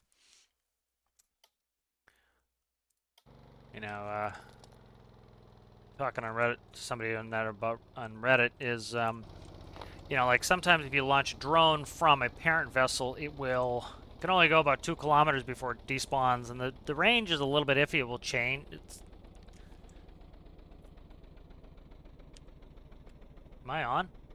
I can't tell if I'm on. I am. Why is it not going in reverse? What the hell's going on here? What is going on? Getting frustrated here. Why my W not working?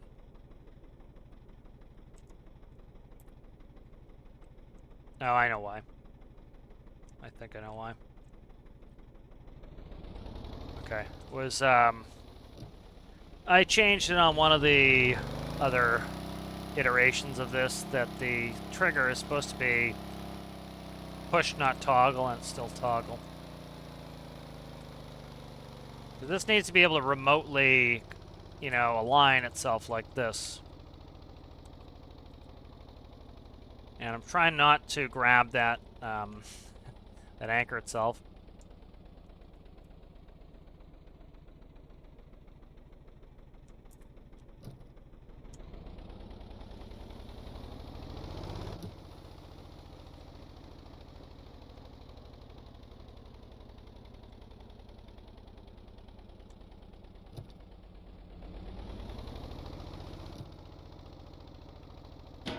All right. Fall overboard.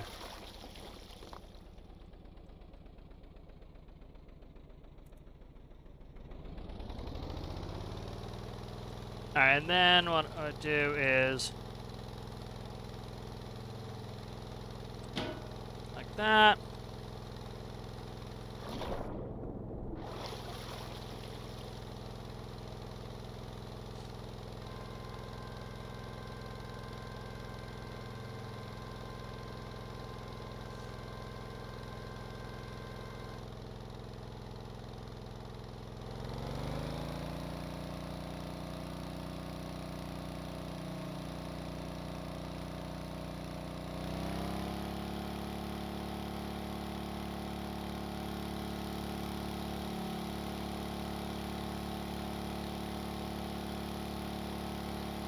Needs a little keel work.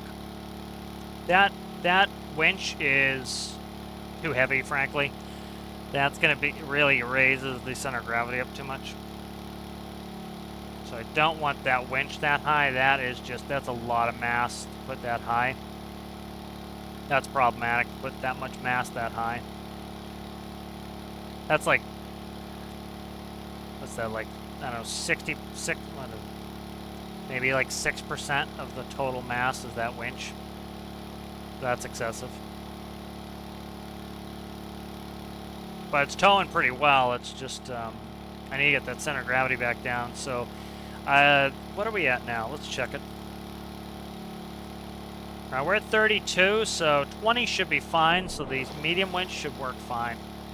But I don't need the big one. The big one's just too heavy. Thank you there, FS, for joining Captain's Crew. Appreciate that. Let's fix some of these issues here.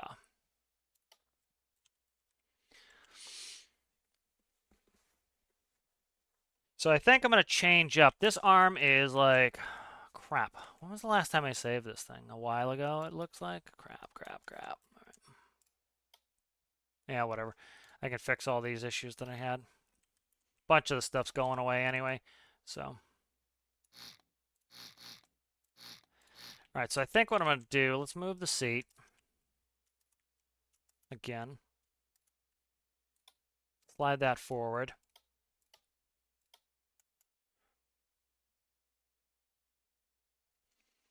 And then what I think I'm going to do here is this. So we're going to go to a, see, we'll check mass, 1547, okay. We're going to go to a medium winch.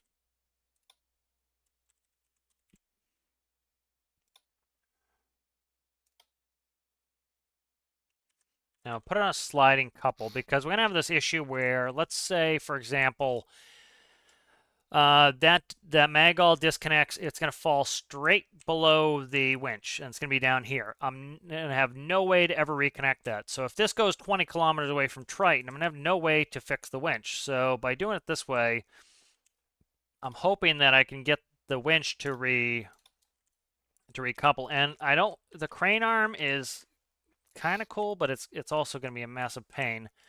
So I'm going to try to get away from that crane arm if I can. We can put a little bit of buoyancy in the stern here too if need be.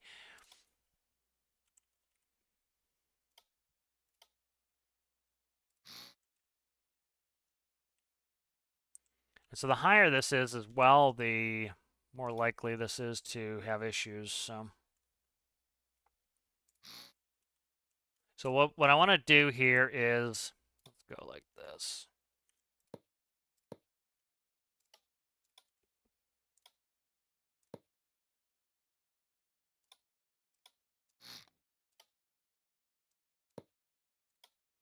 So this winch gives us 20, which is plenty. That's plenty of length, I think, for this winch.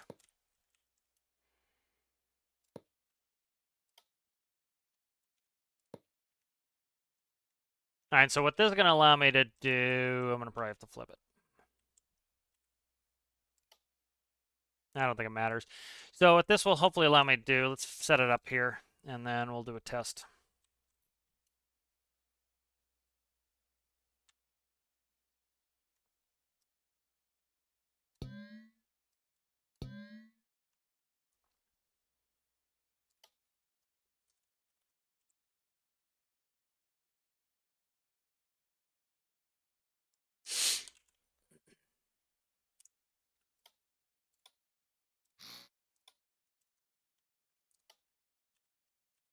This could be problematic here. I might have to put a notch in the back. I'm gonna definitely have to notch the stern.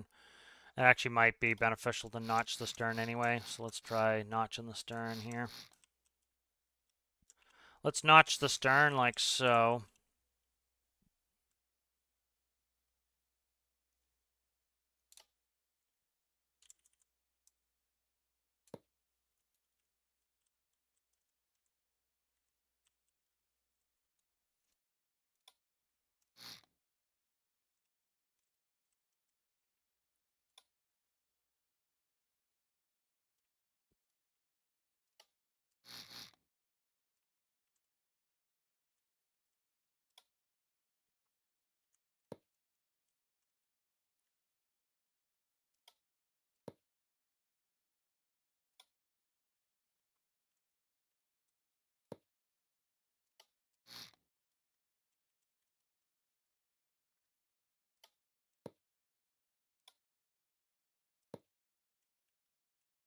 All right, so we'll notch the stern. That's just gonna be kind of what we have to do.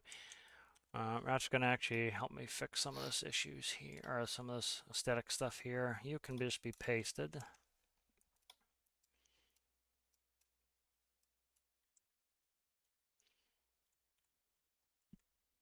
Okay.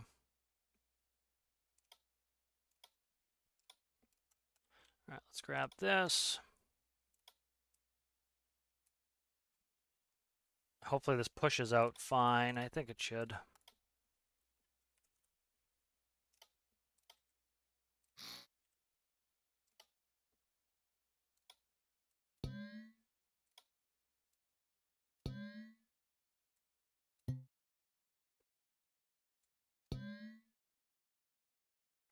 And then what did I do? One.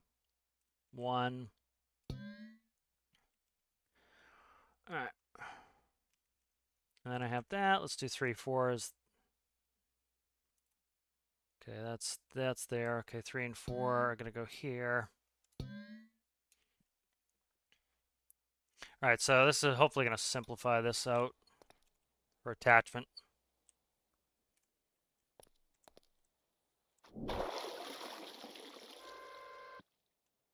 Okay, then I'm gonna go. Why is that all attached to the friggin' winch? Annoying. Okay, 4 and 5. Okay, 4 and 5. I had the wrong numbers. All right. Okay, 2 and 3. All right, that's fine. I was just pressing the wrong numbers.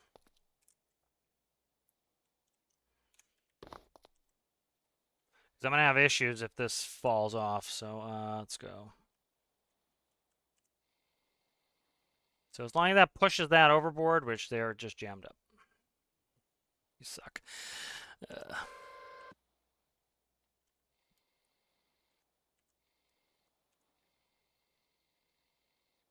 Okay. There we go. All right, so the thing of it is, so that has to stick over at least 2 more blocks, and the reason is this: if this drops Yeah, so that needs to go. All right.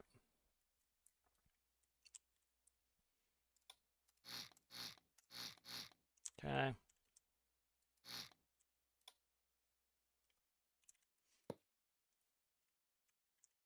Could be kind of unique looking too, because this is just like, you know, my own design. It's not like this is replicating anything.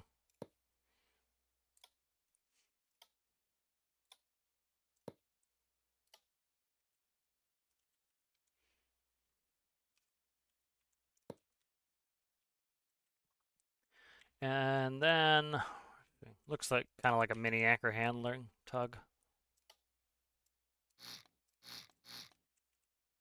Just go like that. And then I need a little buoyancy in the stern. So what I can actually do is I'm going to cut out that. And we'll put in one more here. And then we'll do wedges in here. I'm going to start wedging out this transom because this transom's like double thick. And it's get a little extra buoyancy in here.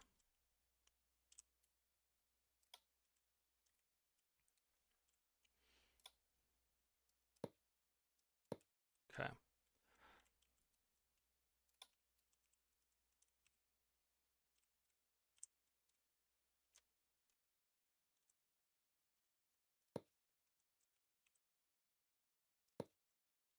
All right, cool.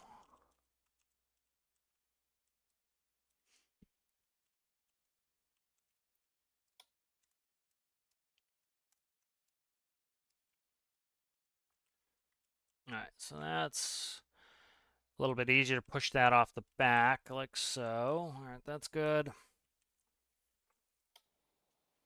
So the whole point is if this detaches, I need a way to recover the coupler and get it back on board without having issues. So that pushes overboard. Beautiful. Now if it drops, and so the reason is like, this is what I'm solving for, is if this happens, of course, IRL, the cable would hit the back of the boat and it'd stay off the back there, but that's not going to happen in game. So if that detaches and we're trying to tow from the center, we're screwed. Now what I can do is go like this, and I can raise it back up.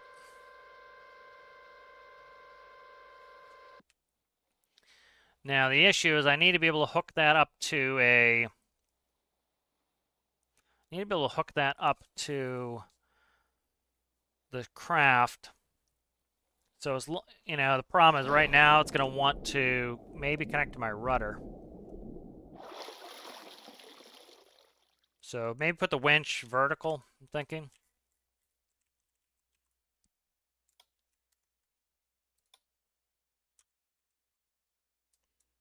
So I'm just trying to think of all like the problems that are inevitably going to happen here. And I hate these, like looking at these ports. I wish we could hide the ports. Let's go like that.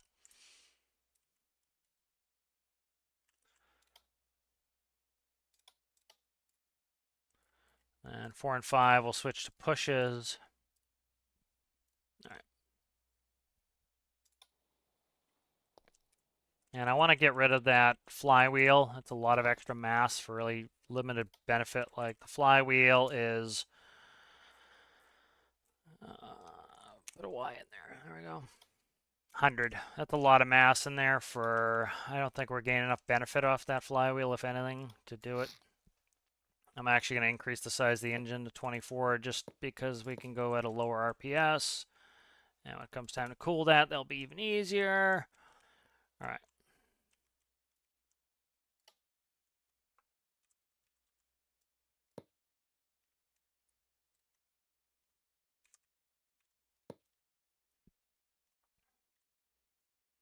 All right, so that will go, that work there. Let's check the balance on this.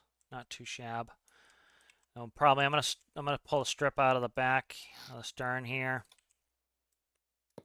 for reballasting there because we're a little bit stern heavy. There we go, that's better. We're also at full fuel too, so we don't want this thing sitting too high when it's at full fuel because as it burns fuel, it's going to raise up even more. And most tugboats don't have, they use their fuel as ballast. So, all Alright, so that should push that off, theoretically. Okay. I'm going to pull up the slack here.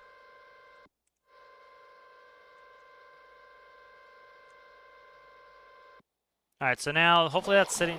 see, it's still touching that. So that needs to go out one more block, I think, because it needs to be floating freely so that it doesn't try to attach to my boat. It tries to attach to the other boat.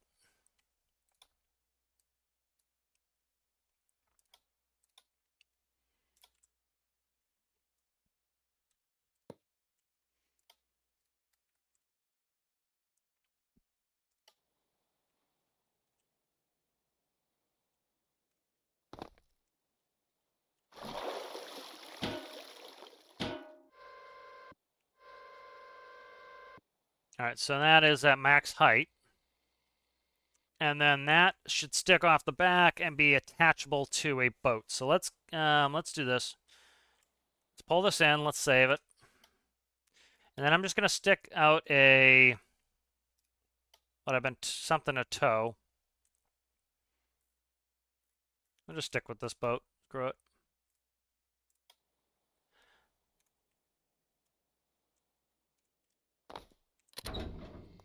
Do a little work on this boat. So leave this out here, and this will be my... Yeah, that would be nice if you reach 12 months there, FS. I appreciate that. So I'll leave this out here for towing.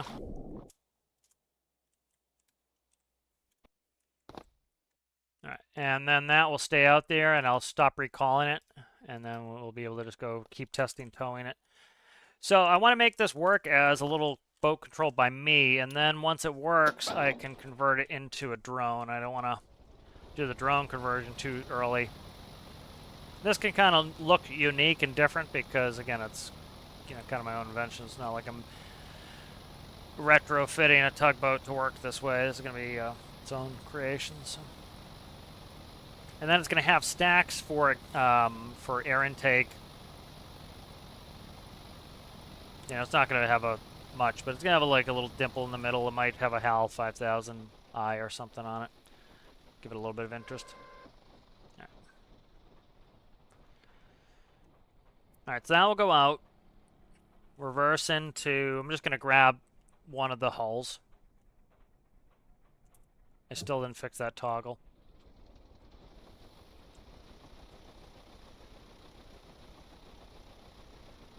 And I'm going to press 1, so you should be able to attach. Okay. This, of course, this hull design is a pain in the ass for what I'm trying to do here. That's like the one thing this isn't good for is it's that, like, because this has like that bump out on it.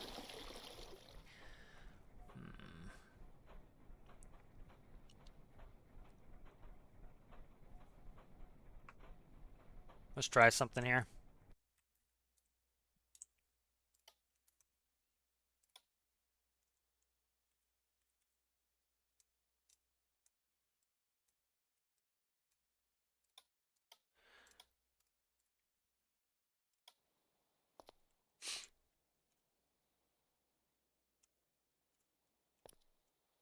Could raise it up one, but I don't really want to do that. But I don't have to. There we go. That's better. Okay.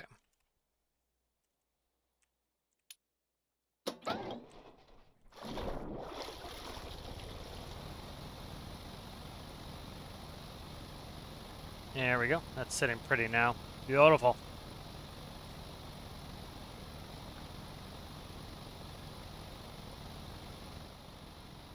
Because I need to think about doing all this with cameras. So I need it to be simple. I need to be able to see. I can't have bad sight lines. So all that needs to be accommodated for.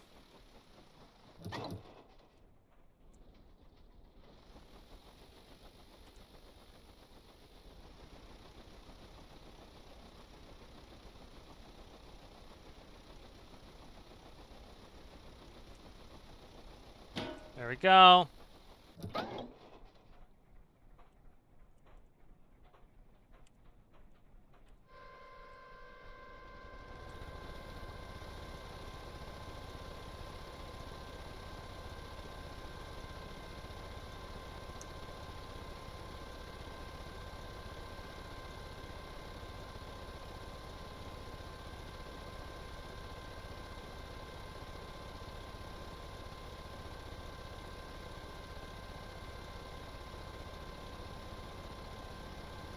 It likes to splash. But again, I'm going to be nowhere near this thing, so it doesn't really matter to me.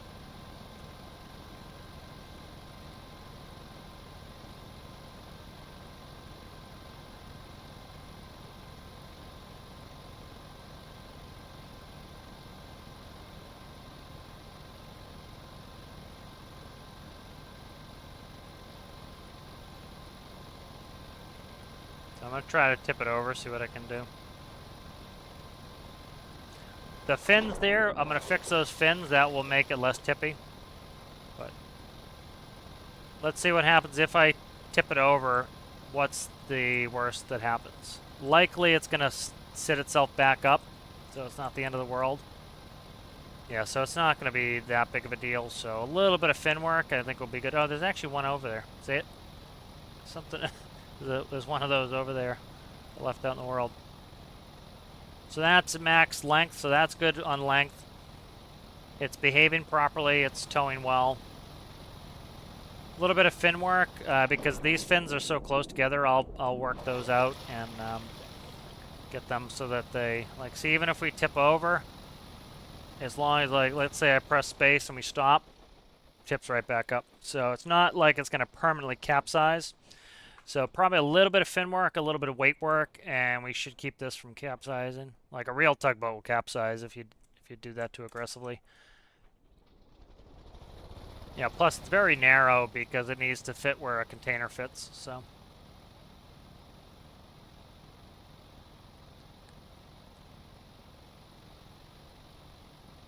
So it's actually working pretty well. A little bit of stability work and we should be good on that.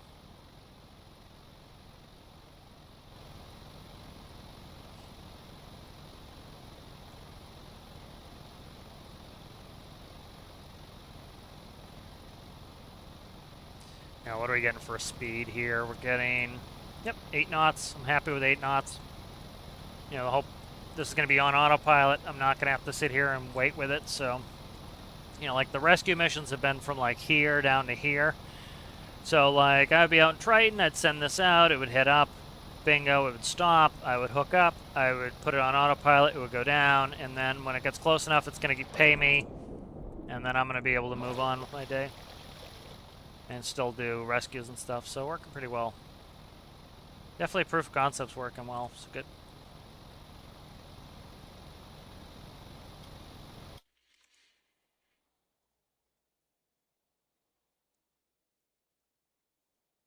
Alright, good. So let's see if we can get a little stability work going here. So it's 1400.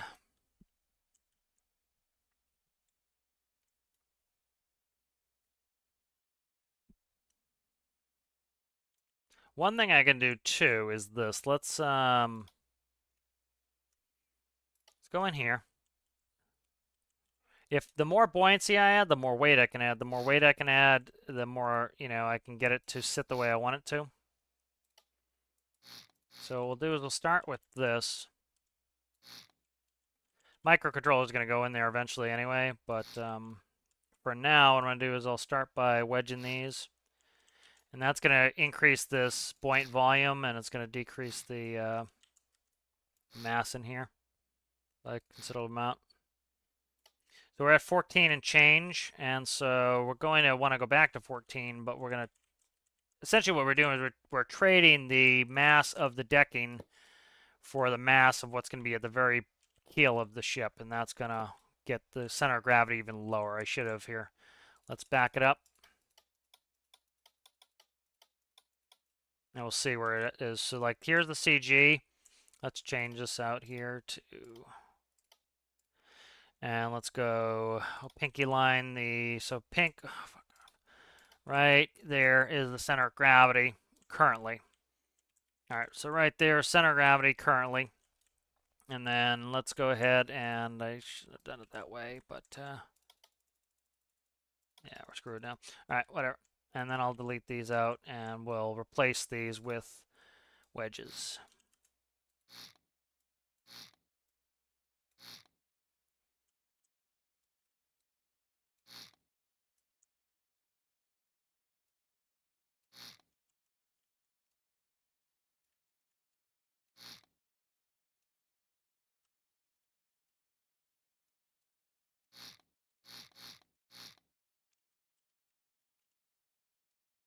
So we should be able to get this center of gravity lower. Arrgh. Hate it when they turn when I move my camera. All right, that's there.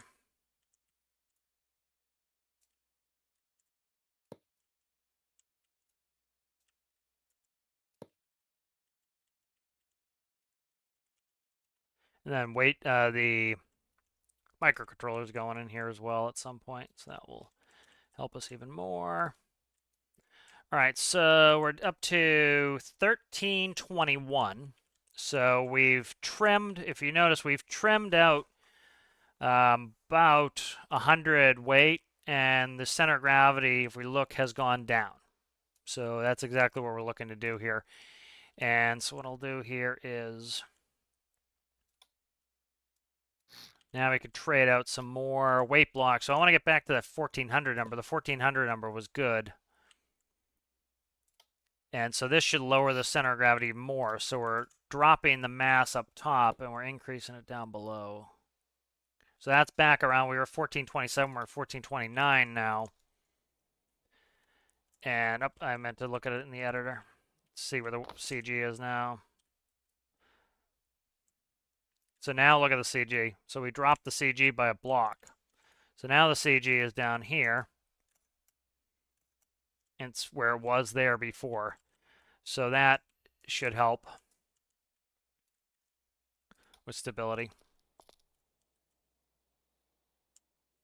And then the fins are going to do a lot of the work. So let's actually work on the fins now. I don't like the look of the big fins in there, but I might do it anyway. Put them here, I think. Try to make this pleasing to look at here.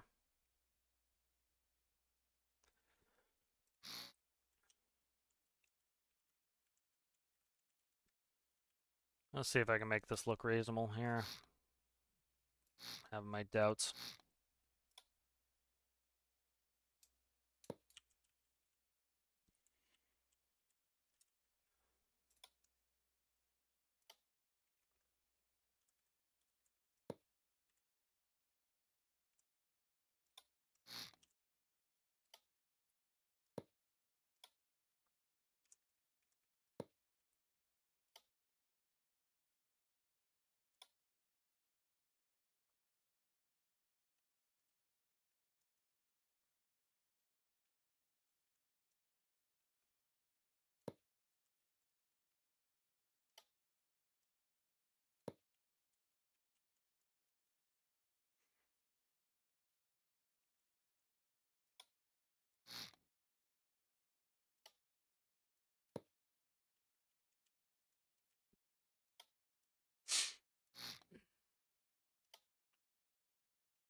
This looks horrendous. Let's see.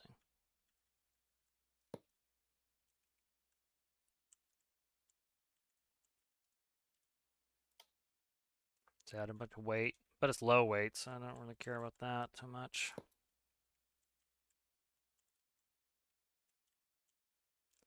Yeah, I'm gonna get rid of all that crap. We'll figure it out. Smaller fins are more efficient too. I can hide them as well if I need to. The issue is they're very close together. On my other builds, they're further apart, so I kind of need to deal with that. I think I shrunk the back. Let's square out this ass a little bit, and then I can work with some of the stuff. Let's square out this ass. Stern.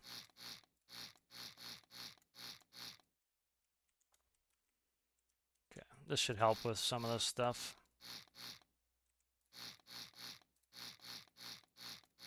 All right.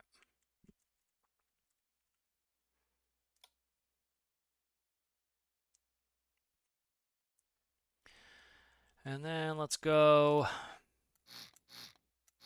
like that. Like so.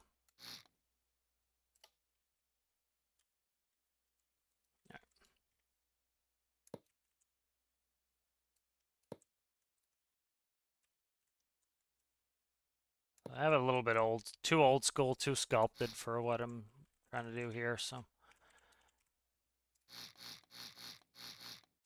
There we go. All right.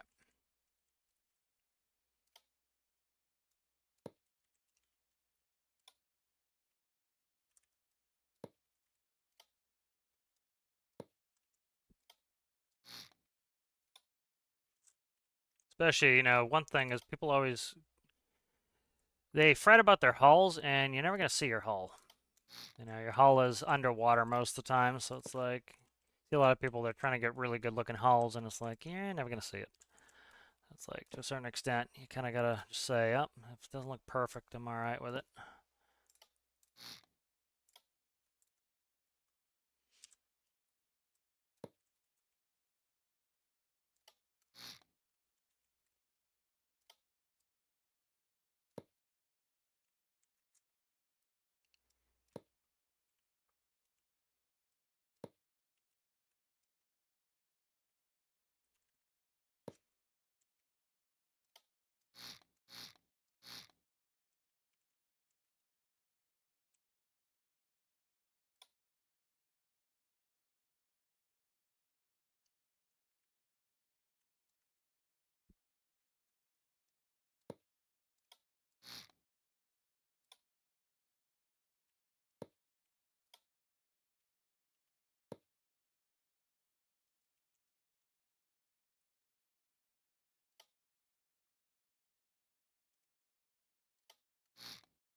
Should give us more stability too, a little bit more buoyancy, some space to put some fins in. It's like people told me, oh, you can never do it azipods right, and it's like, do proper fin work and get them in there to work just how they should. You know, it's just, it takes a bunch of work. You just have to kind of play with it. You know, I was doing a competition, so he's like, oh, you'll never get those azipods to work. I'm like, oh, challenge accepted. Yeah, that's my favorite is when somebody says you can't get that to work. It's like, oh, yeah? We're gonna work extra hard to get it to work now because it's like, you know, it makes a challenge, and I like that. You know, like the other thing I can do is if I want to really strip weight, I can put half blocks in there. Like a bunch of stuff I can do to even strip weight more. Okay.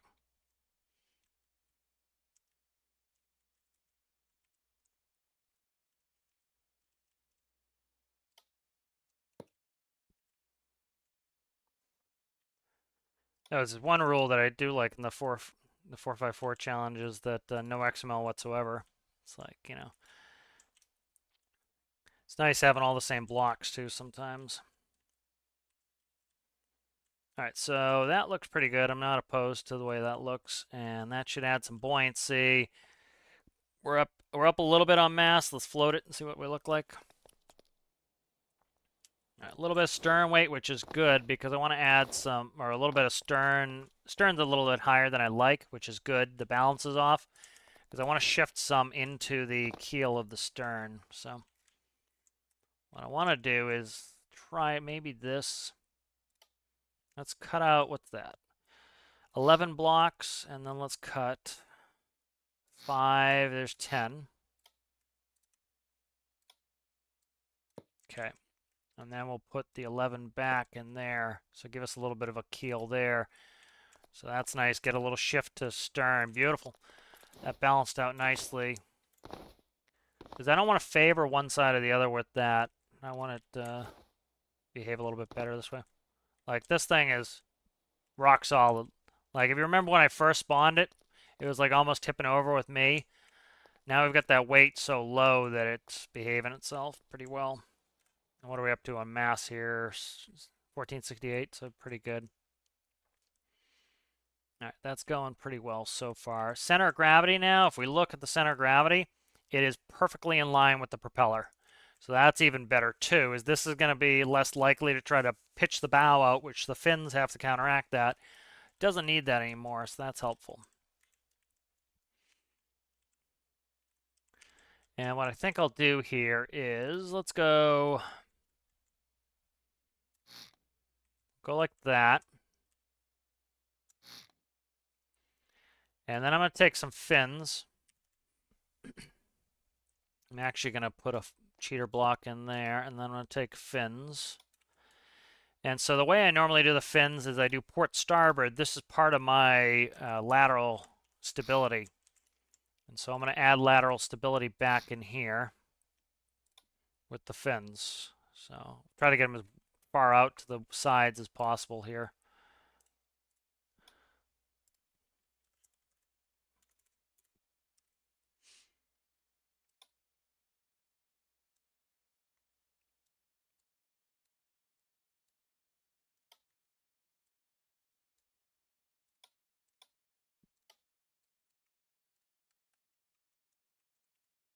And where are we at here? Where the hell are they here? Where's my fins? Where'd the fins go? Right here? Can't tell. All right, right here. So the gap is right here. So this needs to be covered or else we'll flood. So that's right there. And now this can hook up to the stability system. So this should make us even more. So port fins. So instead of hooking here, we're going to hook, I'll leave the fins in the back too for now at least. Port fins, and then we have starboard fins go right there. And now that's going to help with our lateral control as well, so we don't roll as much when we're towing. And I left the hole in there. Awesome. Down to Davy Jones' locker. Where is the hole?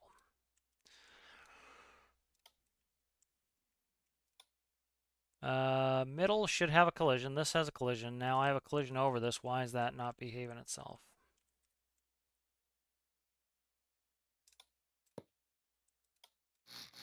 Yeah, I don't know why this isn't. That has a collision in the middle. So I don't know why that's.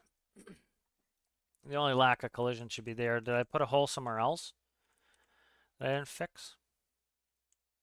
Because that should be sealed with having this this block over it that was there. Let's see if I have another hole somewhere else. All right, let's fix this and then.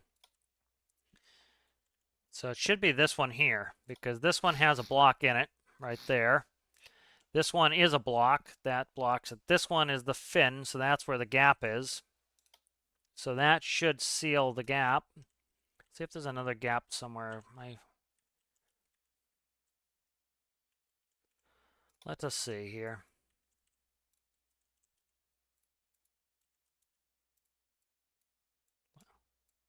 Painting's good distraction.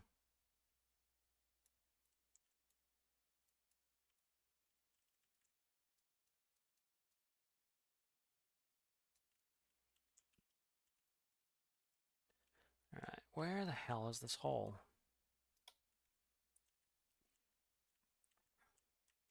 Do a test here in a second, see if I can find it.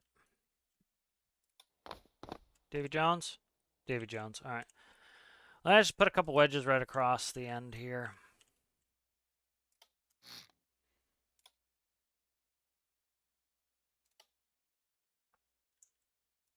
Let's go like that for now. And that will rule out if that is the cause or not. Yep, so it's something in there doesn't have a collision. That XML block should have a collision on the middle.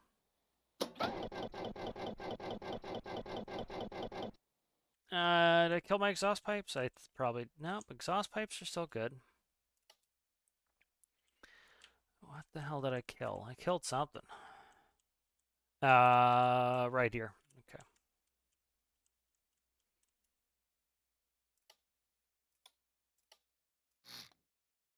Air. I'll check chat in a second. I'm kind of trying to get this going.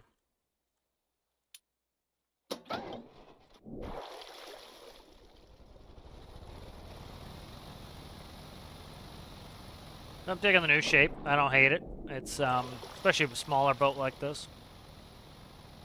This craft is... It's going to be a remotely operated tow vehicle, so that when I get one of those tow missions that is far away from Triton, I can just launch this vehicle and actually do the tow missions, because they're usually very little money, and so it's a big time commitment for not a ton of money. So by having a craft like this, I can send this out using the drone bay, put it on autopilot, send it out, and then I can you know, once I'm connected to it and it's going back to its where it's getting, the craft is getting towed to, I can just leave it on autopilot and it will eventually bring it there. It will finish the mission, then I'll send this back to Triton.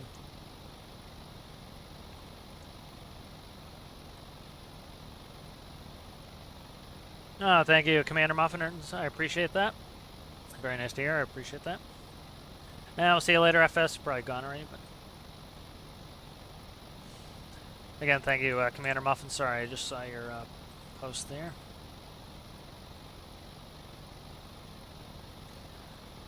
Place color in the paint version of the Symmetry Monster. Yeah, exactly. Oh, driving past my builds here. Reading chat. I blame you guys.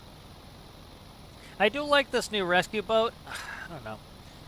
Just I haven't fallen in love with it, and it's kind of like... Especially, I know that I have a bunch of work coming here with the DLC, which I'm looking forward to. I like the testing. If you watch that pump video I put out the other day, like, I enjoy doing that sort of stuff. And it's like, you know, I see all the people who are building, like, space stations and everything, and I get it why they're doing it, but it's like, that's not my style. You know, I want to very much... I want to wait until I know what the mechanics are going to be, you know... You know, I'm not a big hype guy either. I really don't like hype. I don't like to build hype. I don't like to be hyped. And so that's kind of... Like, see, we slammed that and it didn't want to detach. So that's good. So now, see, it's much less likely to roll over for a number of reasons. The center of gravity is even lower now. We're even heavier. And... we have the fins are helping us, and this is going to be about as tall as it's going to get. It's going to get a little bit of superstructure, not much, just because it needs nav lights, and it needs an air intake about as high, you know, not as high as that, but, you know, up off the water, so it's not swamping. And when this is automated, essentially, it's going to be on heading hold, and so, like, me steering it, it's going to steer even better than me, because it's just going to hold heading the whole time. You know, and it's fine if it gets swamped a little bit like this. It needs a little bit more fin so that it can, needs a little bit more fin so that it's not doing a wheelie as much, but not too bad. Oh, I pressed 1 instead of 2. Crap. It's definitely not going to want... Okay, so there's a good test here. I pressed 1 instead of 2. 1 detached it. So this was the thing is, let's say it accidentally disconnects. I need to be able to...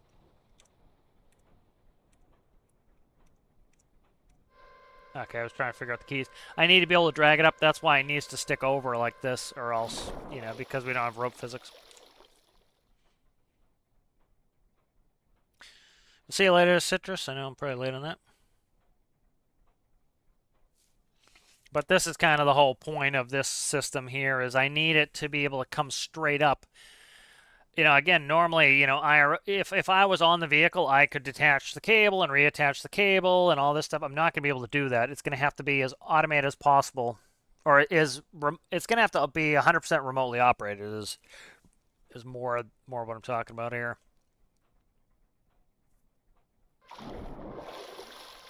Now, we're sitting a little bit to stern. So I need to rebalance it.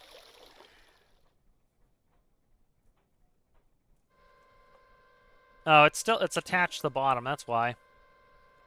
I thought I pressed attach. Also, cables are heavy for small vehicles. So.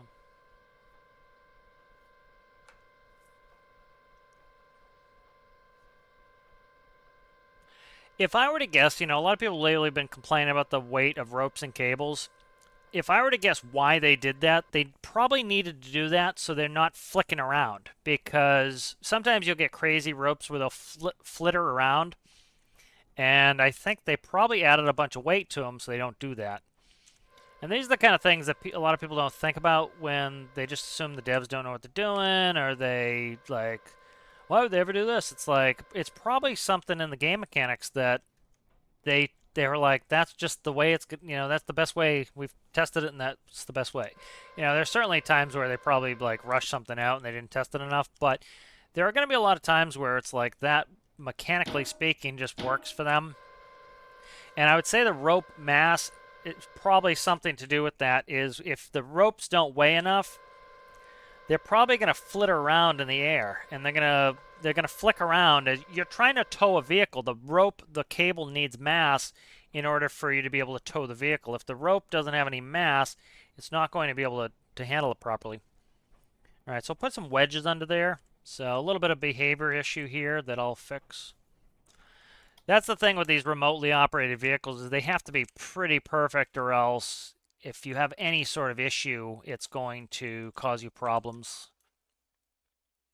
Because if I don't get this pretty perfect, it's going to cause me problems where it doesn't want to sit right, or it doesn't want to do something correctly, and I need it to kind of sit perfectly. Well, we could try something like this. Let's try something like this.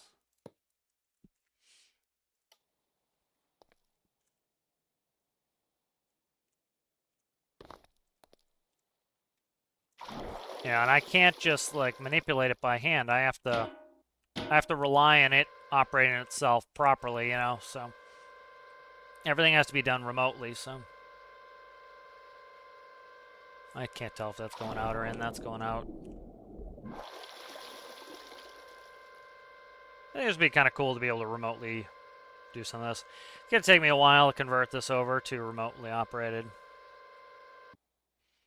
All right, so that is set up. That's kind of a simple and easy way to make this work. I don't see too many faults with that. A little bit of an aft bias on center of gravity. Let's fix that, especially because we're towing. We actually want a little bit of a bow bias on this. So let's go like this. And what was that, 5? And then let's cut out all those again. There we go. All right, and that's going to give it back a little bit of a bow bias so that when we tow, it kind of behaves itself and sits properly. All right. So that's pretty good there. All of this, so we can make I can add we can make this even more stable here. So let's do some cutting. Where's the deck? Deck is right there. So the deck is right here. So we can actually cut all the way to there. And we can cut all the way to here. Cut here. All right. So what we can do here is we can do even more CG work.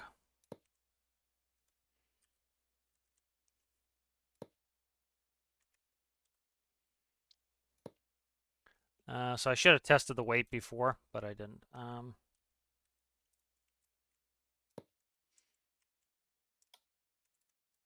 So like 1468 was what it was. Was 1468. And we were in line with the propeller. And so what we can do now is let's get back to 1468. And we'll drag some more mass down.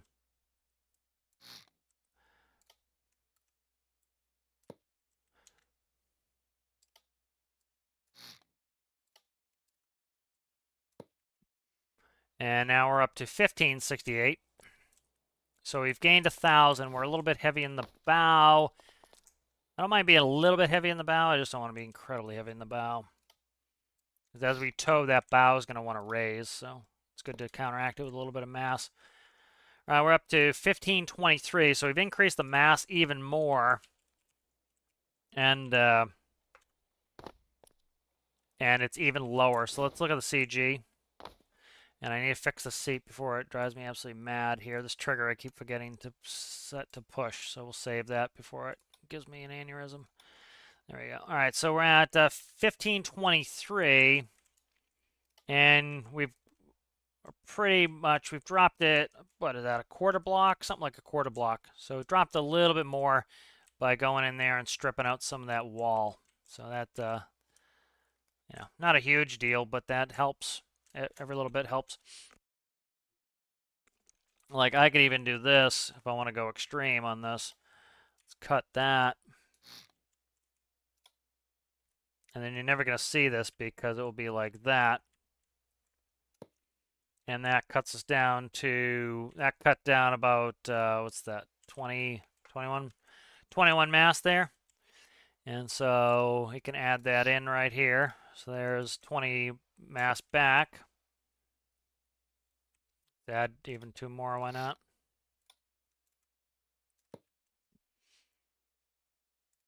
And so again, just an effort to get the CG as low as possible. So stripping high and putting it in low.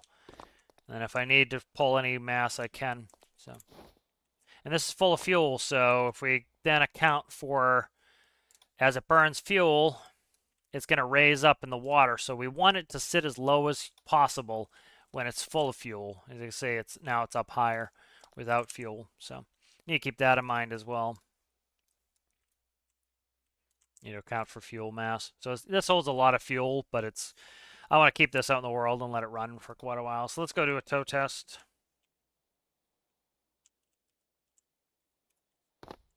You know, this is a good thing to have like drones like this for the missions you don't want to go spend the time for. They're just like, they keep popping up in my career build series, and I like them. I like doing the tow missions, but it takes me quite a while to get out there. It takes me quite a while to get in, and then editing the video, you know, if it's going to take that long, I need to do a bunch of time lapses. So, you know, it could take 6 hours to record that video, and then I have to cut it up. You know, so with this, I can be on Triton going and doing other things. I can be on Triton doing other things, doing rescue missions and fuel and everything else, and this is just putting away, putting away, putting away. Okay, it gets there, hook it up, putting away, putting away, putting away, and I'm doing other things, and that lets me do more, you know, with the drones. So, and also, so it's not just the shroom show. You can see the old version over there just chilling.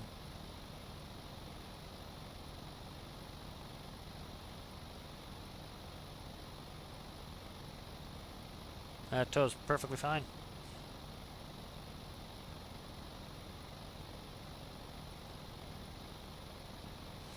Yeah, I've actually thought of that. You know, back when I was doing the workbench, I don't know what happened to the workbench. It just kind of like fizzled out. And I wanted to do like a Robot Wars thing, which it was my idea and I might do it anyway.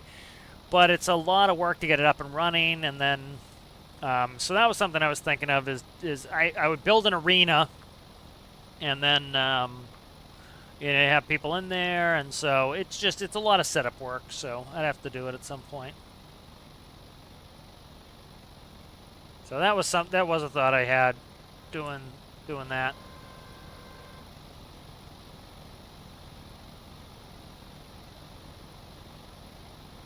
All right, so this is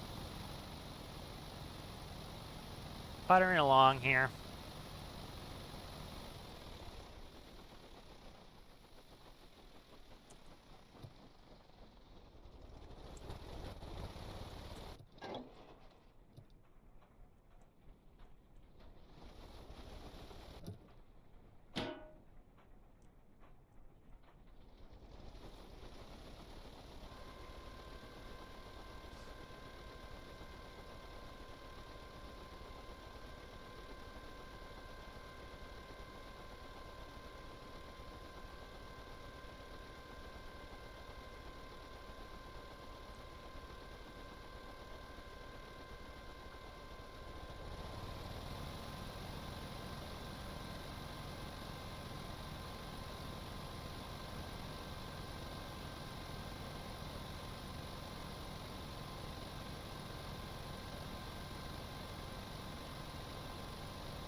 You know, once this has heading hold in it, it easily does this. Like when I'm towing like this and I have to make a bunch of turns, I'll usually put it on heading hold too, because it instantly responds to any issues. The other thing too is this is sitting up, the cable is sitting up too high now. So that's one of the reasons it's pulling it. So it needs more fins to keep this stable in the water. Like the other tugboat, the fins keep it in the water and keep it from rising like this. So I'm going to probably need more fins to get this to stabilize.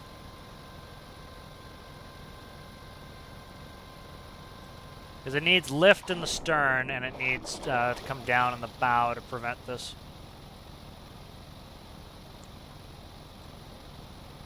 And then it will, you know, the heading hold will steer it. We're doing about 10 knots, which is 12 knots there. So we're doing about 12 knots, so I'm happy with that.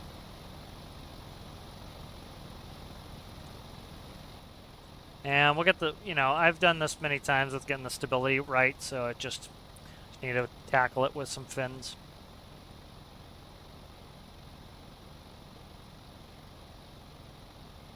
All right, good. So that's working pretty well. Good power on it. Got a lot of power. It's running a 3-2 ratio, down geared to a 3-2, and it's going 20 RPS with a 24-cylinder engine, so got ample power. All right, let's get some fins in here. Let's tackle some of the stability here. So, okay.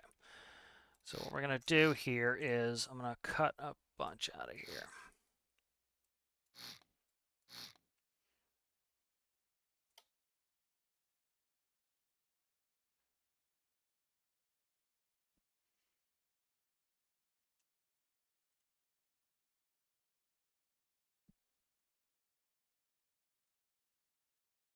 Okay, that will be the filler block. All right. Now let's back it up. I need to know the orientation of those fins. Let's see. I think it's arrows up, arrows up. Okay. Arrows up. All right. Small fins are the most space efficient. Give the biggest bang for the buck.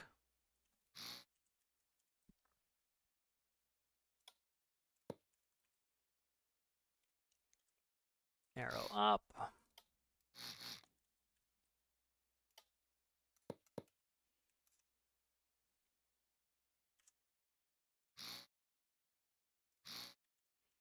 right.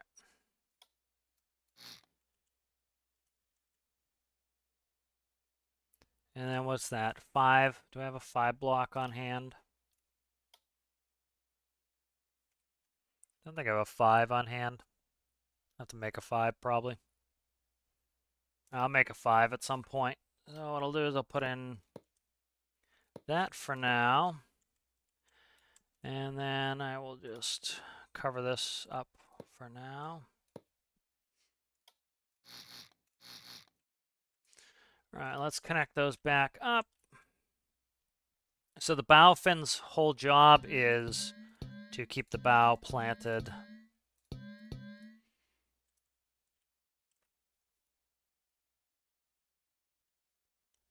What am I running for this altimeter? You know what? I don't have any altimeters in the back.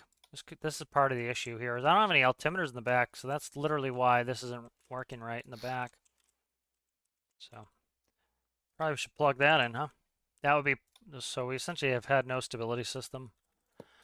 Might have a physics sensor hooked up for, nope, I didn't even hook up the physics sensor. So we've literally had no, crap, I deleted the physics sensor too. We've literally had no stability system at all, so that's very interesting to me.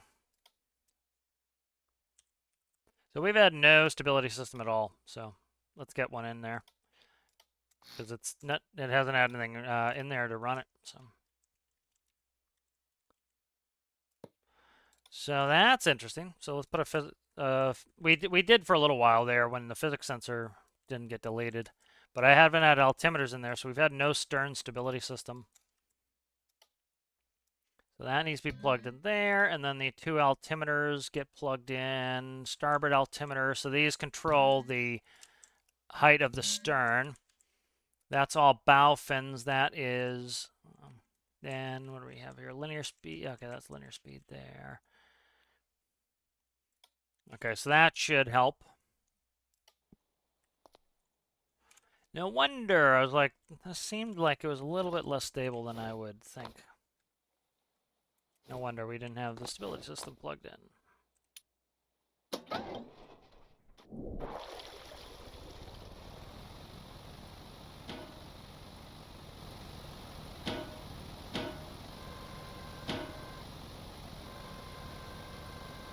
Stormworks server would be cool. There, Rasmus. Yeah, you can see this is already much more stable, actually having a stability system in there.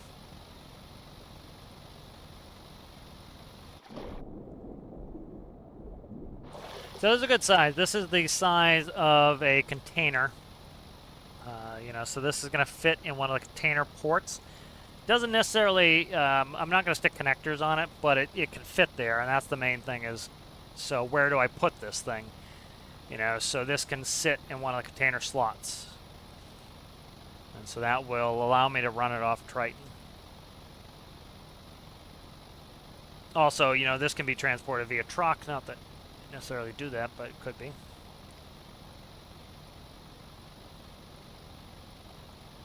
You know, so, you know, I kind of get, you know, people's, when they want things to be super fast, so they're not sitting here, quote-unquote, doing nothing, but, like, you know, I can understand, like, sitting here, like, going this speed, you may not want to do this, and that's what's nice with this being a, you know, a remotely operated drone, is I'm going to use the same type of system that I have for Mushroom, in the sense that, you know, I'm going to set the heading and the GPS coordinates, and it will track it.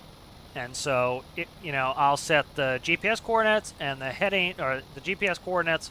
This will track to the GPS. When it gets there, it'll stop. You know, and I will go hook up to the boat, and then I will plug in the next GPS coordinates, and I'll let it run. And I can jump out of the drone seat and go work on Triton, do whatever I need to do. And it will get a rescue done. So it'll be kind of fun. Been wanting to do more drone stuff. Been kind of thinking of something like this for a little while.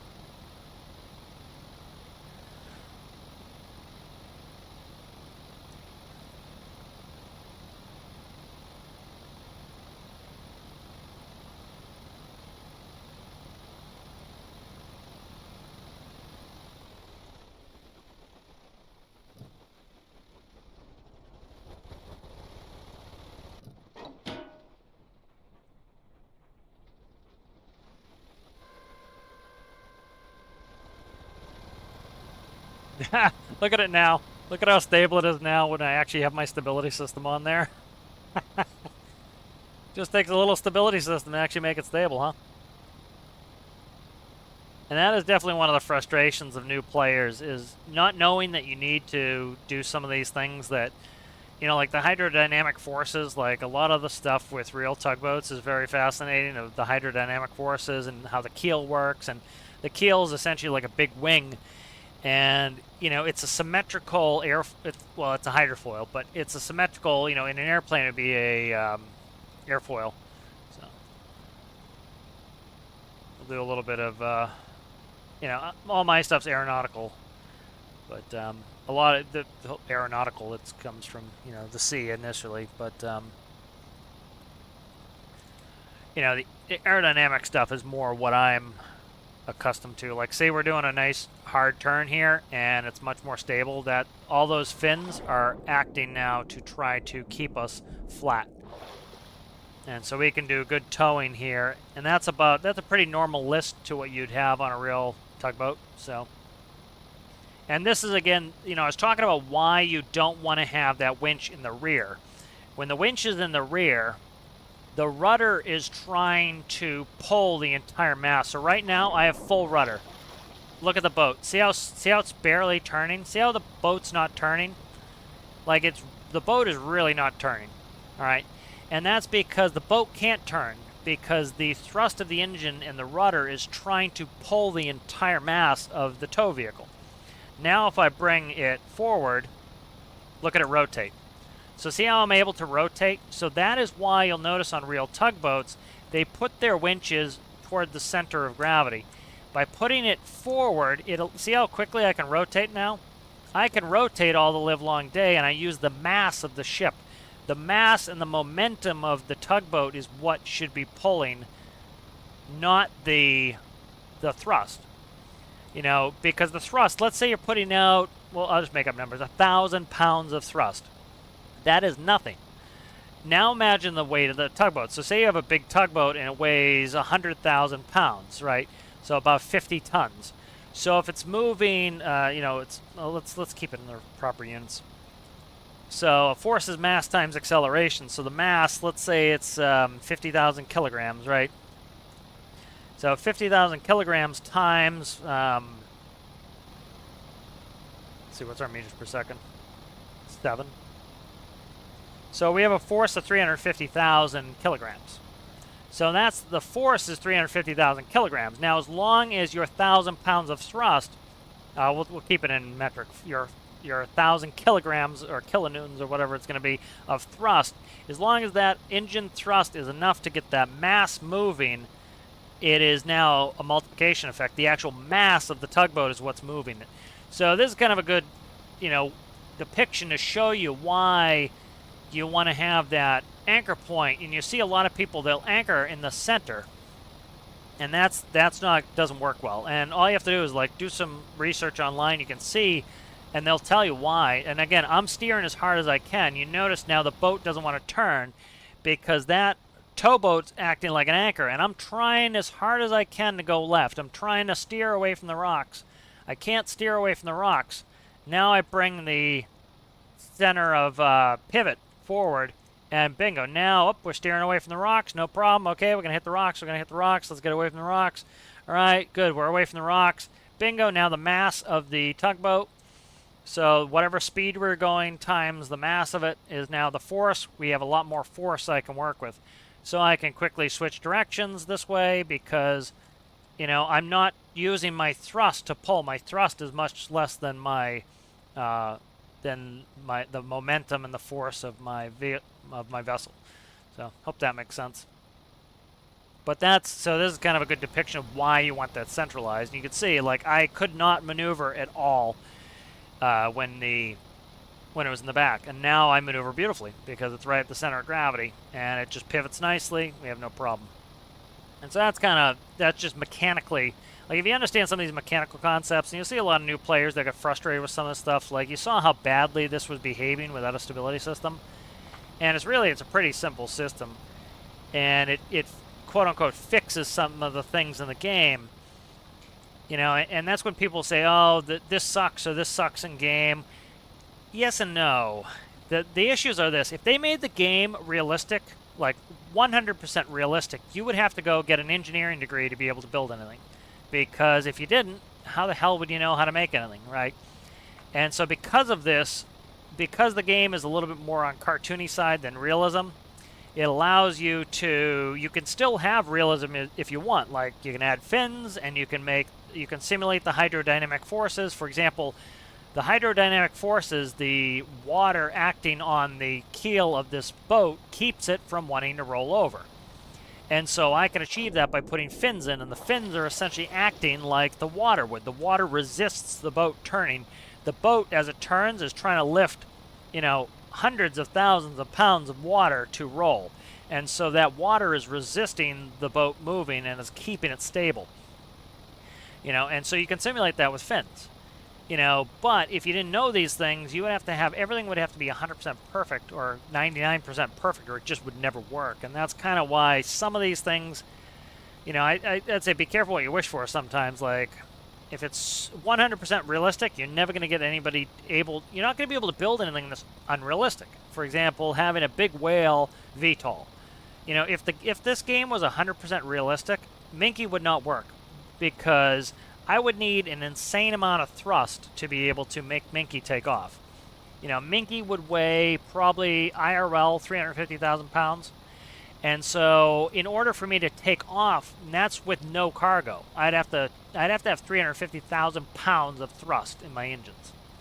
The engines would have to be enormous. They would have to be very, very fuel hungry.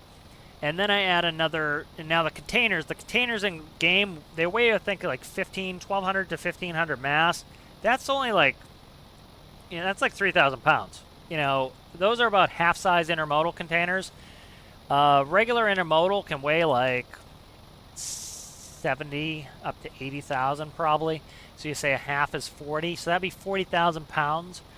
So, you know, you start to get to the point here where a lot of things in game become impossible. You know, you see how many people love to show off their helicopters that can haul 12 containers at once, all hanging down underneath them, and it's wildly unrealistic, but that's cool if that's what they want to do. They can do that if they want. If the game was ultra realistic, you wouldn't be able to do that.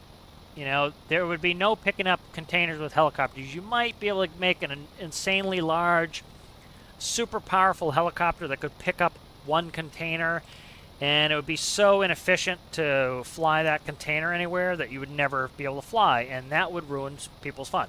And it wouldn't be fun, because if you want to move a container with a helicopter, be my guest, you can do it, because the game's not super realistic. So that's kind of like, you know, I've seen a lot of that complaint is like, oh, the game should be more realistic. It's like, the game can be as realistic as you want it to be, or it can be as cartoony as you want it to be, and I think that's perfect, because that doesn't alienate any people. That allows people like me who like a lot of realism to make craft that are super realistic, and if somebody wants to make a cartoony build, that's awesome too. They can do that, and that's what's fantastic. So what was I talking? I was going to show you guys. It's kind of hard for me to steer in. I'm trying to get close to the dock, but so I hope that you guys found that cool. The whole kind of the why you put your engines and your winches where you do, and you know, that was I love learning about tugboats. They're my favorite boats, and so I just kind of read a bunch of stuff on that, and it shows you why, you know, why the winches aren't, you know, right at the stern, because you notice you just can't move. You do not produce enough thrust to move. And like this boat behind us is pretty light. Like if we said how much does that boat weigh compared to this tugboat, I would say it's a very, like, the differential is probably pretty small. Let's pull it in really quick here. This one I want to clean up, and then this one I'm going to yank. So let's like look at the mass differential here. So let's save this really quick. So this weighs 1537. So 1537. Did I save it? Can't remember already. And then this one weighs, where is it? Right there. That weighs 48. So you're talking a little over 3 times. So you're talking, this weighs a little over 3 times what that tugboat weighs, and you saw how when the winch was in the back, it could not turn it to save its life. Now, what is a real tow weight? Like, you talk about millions and millions and millions of pounds. Let's see what the, I'm trying to spell Mississippi. M-I-S-S-I-S-S-I-P-P-I, but, trying to, well, talking to. So here's a Mississippi towboat. It's funny, the towboats push, the tugboats pull. That's I think that's funny too. It's like, here's a Mississippi towboat. So let's see. Let's check this Wikipedia article out. So like, let's see.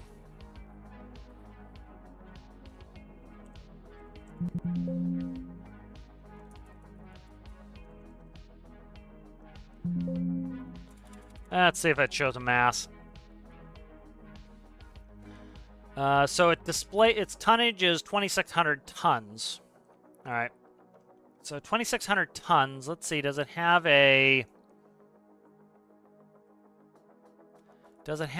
how much it can push? I'm trying to see its barge.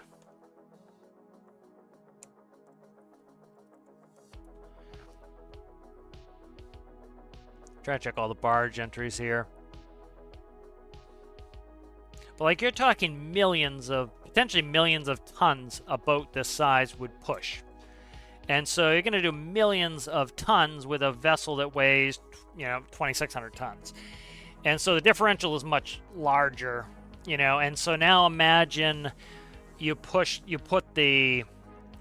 that rope on the back. There's no way in hell that the thrust of the engine is ever going to, you know, the thrust of the engine would have to exceed the mass of the the barges to get it moving. Instead, you get the tugboat moving, you know, and that allows you to pull it. Barge Simpson, yes, indeed. Like here, let's find. Let's go back to Damon. Vessels.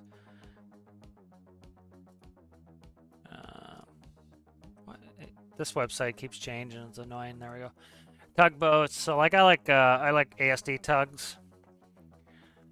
So like here's the they have the 211 electric now. So I built the 211 in game. And so like this is one of the more modern type of winch systems. So the winch is in this housing here, and this allows you to pass the cable through the back, and you can pass the cable through the front. So you have one winch. Sometimes they have winches fore and aft. And so this is where the center of gravity is. The engines are probably right here.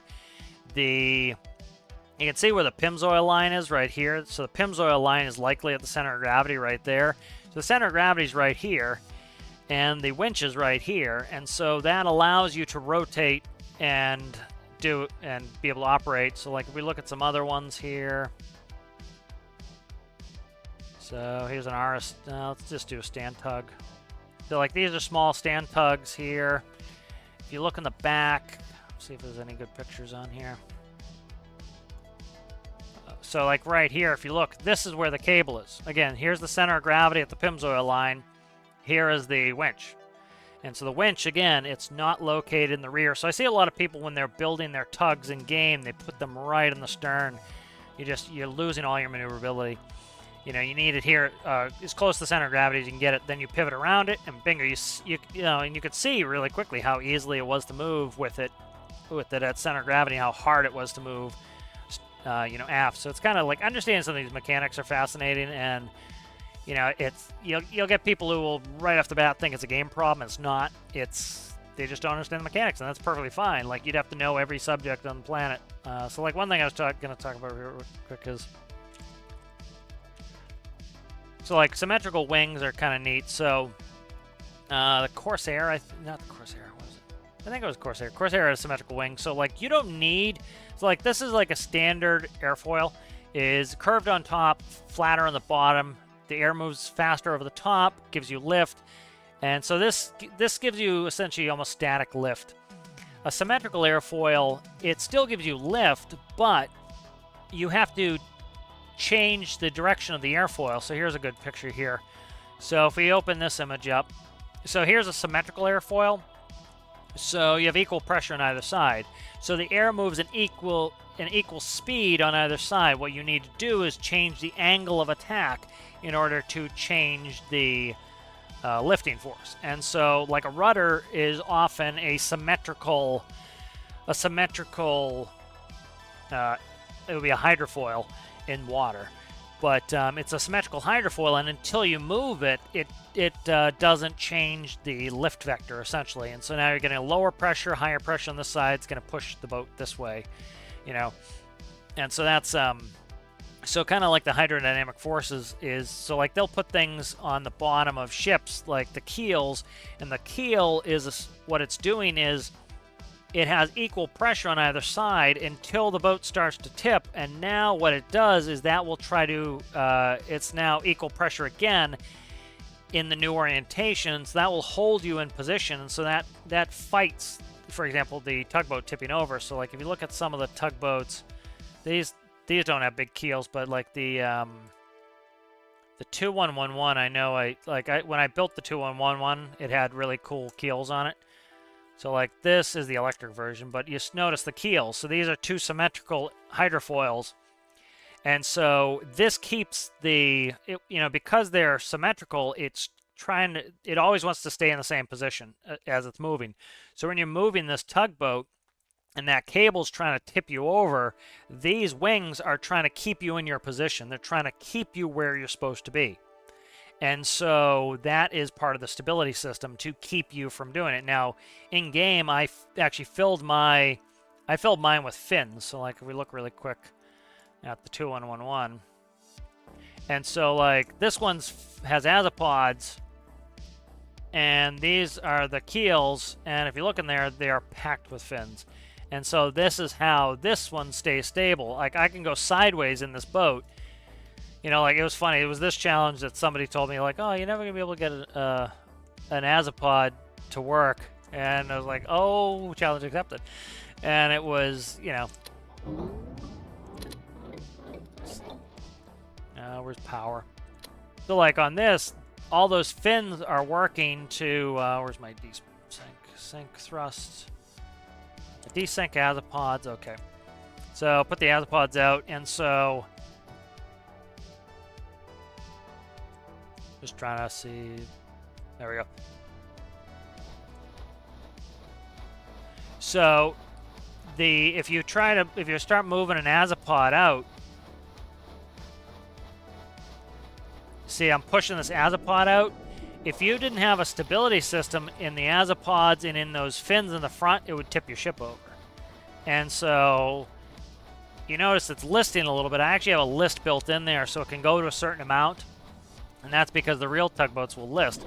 But you notice like a lot of people struggle with this is if they do their thrust to the sides, it will tip their ship over. You need to have the fins in there, and the fins are really powerful. And so that's not realistic in real life, but we don't have the hydrodynamic forces in game, and so the benefit of that is we can do things that we couldn't do in real life if we want a fantasy build, but all we have to do is add fins and make them work to have it act properly. So there's kind of cool stuff like that, but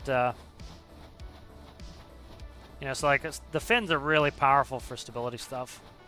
I don't know why my starboard screw is not going backwards, but kind of neat. Let me read some chat here. Why does a paper airplane glide if it has a symmetrical airfoil? Because you're still putting an angle of attack on it. So let's see. Where's my close one of the windows here? So you're still putting an angle of attack on it. So like right here, you're giving it an angle of attack. So like when you throw the paper airplane, if you aim it up, it's going to look like this. And so it has a lower pressure. That puts lift on this side. You have a lower pressure here. You have a higher pressure here. Lift goes this way. The thing with a symmetrical wing, though, is if you angle it down, guess what? It's going to go down. That's why you'll see paper airplanes, they nosedive really hard, is you slam it down. Now, if you have a... doesn't even have to be cambered. Here's some different... That's not really... That's not, this one's like using colloquial terms. I'm trying to see technical terms here. Let's see. That's not, like here's a standard airfoil with an accentuated top on it. If this was level and you had enough wind flowing, it would give it lift. That's why you have to tie down airplanes at the airport, or, you know, small airplanes, is if the wind kicks up, they'll literally take off. You know, so a symmetrical, so like, let's see, what is it? Was it the Crusader? What was the Crusader? So here is the Crusader. The Crusader has a symmetrical wing. So the Crusader had an interesting feature on it where you notice here it has a pivot and it has hydraulics here. So when they would take the Crusader off, they had to tip the wing up or else it would never take off. Because it would try to stay in its same position, would try to match the level of the deck of the carrier. You also notice that the rear wheels on this will squat. And notice why it's doing that. The tail is low and the nose is high. Again, that's to give it more angle of attack. So these are all features to give it more angle of attack.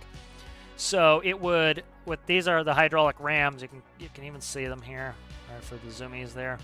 But you can see there's a hydraulic piston. And so it lifts the wing up to give it the angle of attack it needs to have essentially positive lift.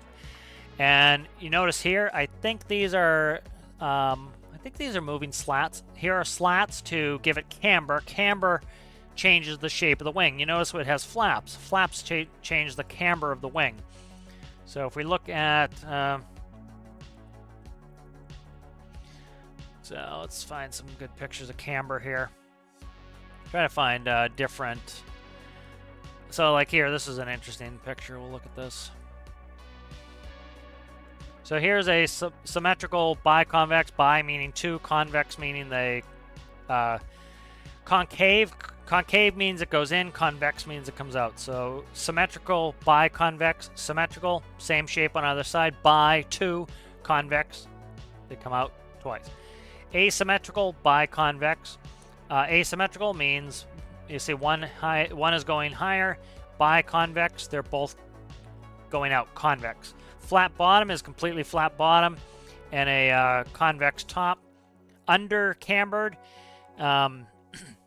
as a camber is bend. So this bend further accentuates the speed over the top, making you go faster, and that gives you more lift.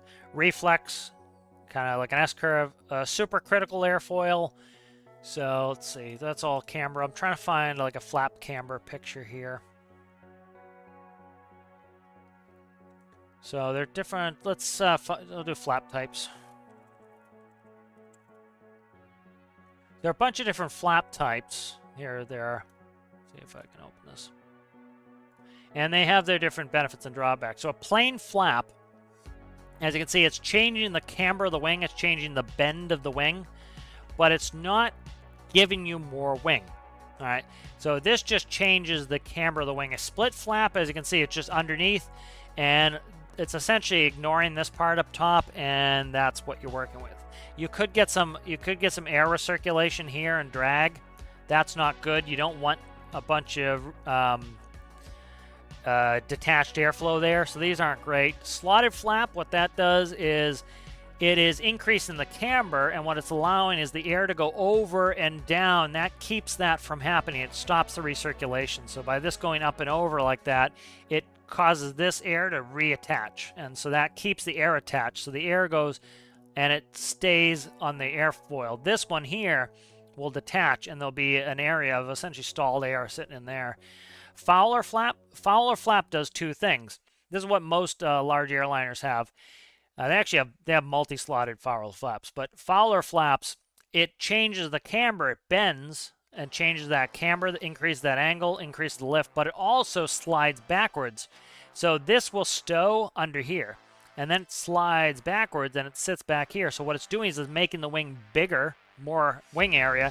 It's making the air have to travel a further distance over the top, giving you more lift, and it has to go faster under bottom, giving you more lift. So it's giving you more wing, but it's also giving you more camber. Then you have a double slotted Fowler flap. Again, Fowler flap slides back and angles, and then it allows the airflow to go through to keep from having a separation issue. So those are different types of flaps on there.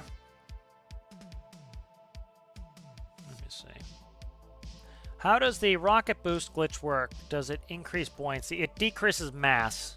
So let's grab rescue here. So especially for small craft like this rescue boat, it has 2 rockets in it. So we look, have a rocket here, and we have a rocket here. I can't click on them because if I click on them, it will screw up my rocketry. But you would click on them, and then if you look here, you take the fuel and you go, and I set it to 99%. And then if you look, let's see if I can bring it up here. I'll bring up the file for it. Let's see, right there. Data, vehicles, what is it called? This one is CBS 23 Rescue Boat. All right. CBS 23 Rescue Boat. All right, here it is right here. So here's the CBS 23 Rescue Boat. If I search for rocket, I think it's fuel. It's in here somewhere. Where the hell is it? Should be fuel. Did I pull the wrong? Oh, I'm on the wrong file. Where is it? I just opened it. Did it not open? I have too much crap open here. I gotta close some crap. There it is, right here. I was on the wrong one. So here, see rocket nozzle small. So where it says rocket nozzle small, right, where is it? Fuel factor, -100. So if you look in game, the rocket, what you want to do is, I like to go to 99 because 99 is easy to find. So you go to 99, and then you search in that XML. You would, I just search for rocket. So search for rocket, and then you look, and the fuel factor, because I changed it, you know, if I saved it, it would have been 0.99. 0.99 or 99? I think it's 99. So it'd be 99. And then so essentially that fuel weighs something. And so what you're doing is I put in, so then you find, I put in a negative 100 on this one. And so what that does is now the boat weighs less because you're subtracting 100 fuel weight from the mass of the boat. And so that's what it does, is it's reducing the mass. So like this boat, load it. So as you see where this boat floats, right? Floats nice, floats realistically. Now if I took these rockets and I screwed with this number, let's see. I might have to save it. I'm trying not to save it and screw it up. But if I change that out, what's going to happen is now so you see how it's getting waterlogged? Okay. So it's getting waterlogged now. So let's load up the other one, the saved version of it. So this one is sitting higher in the water. So notice I get on it, and now notice there's no water on the deck. So by putting those rockets in there, what I'm essentially doing is I'm subtracting 100 fuel weight, whatever the fuel weighs in game. Let's say it's a kilogram. So I'm essentially, let's say I have each rocket is 100. Let me look at the XML. We'll figure out exactly what it is. Here's the other one right here. So one's negative 100, and the other one is negative 100. So I have two of them in there, and so it's essentially subtracting whatever 200 fuel weighs. It's subtracting 200 from the stern, or subtracting 100 from the stern and subtracting 100 from the bow. And so all it's doing is making the vehicle weigh less. The problem is you get in here and you whip the wind up. This is now very light. And so it's not doing too bad with this particular boat because it has weight blocks on the bottom. But if you didn't do that, if you didn't weight it properly, that's one thing a lot of people don't do, is what you essentially want to do when you're doing this rocket glitch to do it properly is you're taking weight away, but you're adding it somewhere else. And so it's kind of like with the tugboat. Like I have all this weight down here. You see all these weight blocks? If I took these weight blocks and I put them on the roof, we'd be in deep trouble, right? So if I added a bunch of weight on the roof, even if I delete the same amount of weight out the bottom, all I'm doing is I'm increasing my center of gravity. You can see the center of gravity now is much higher. So that's without weight blocks. That's with weight blocks. The center of gravity is higher. And so bingo, now look at it. It wants to tip over. And once it gets over, it's not coming back up because the center of gravity is above the central line of the boat. So that boat's not coming back up.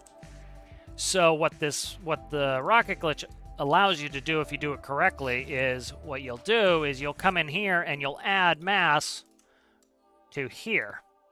And so we're going to put the weight really low. And so we're going to add a butt ton of weight there. So right there, you see it got dragged really low. So this boat should never be able to capsize because the weight is so low. Now, the problem is we are way overloaded. So you see it's now swamped. But the center of gravity moved down. So that boat should never roll over, and even if it does roll over, it should roll right back up. So like we can do a test on it really quickly here.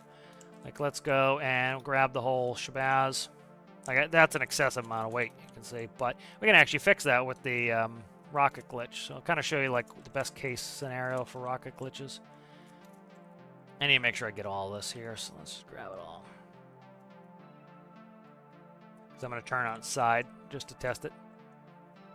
So like if we were to take this and we were to cut it and turn it on its side, now because the center of gravity is below the central line, so if you draw a central line through the middle of the boat, that's where it's going to rotate. And so as long as your center of gravity is below that line, it will always stay upright. If it's above it, it will roll over and it will stay over. So we spawn it. I didn't paste it. Okay. Let's paste this here. So now you notice this thing will not roll over because that mass always wants to go down. Now the problem is, as you can see, is it's sitting about, I don't know, 5 feet underwater. So what you would do here is let's save this really quick.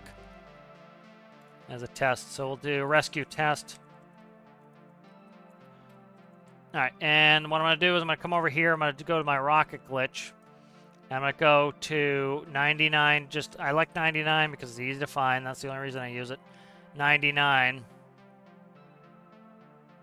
All right, we're going to save it as a rescue test. All right, we're going to look for the XML here.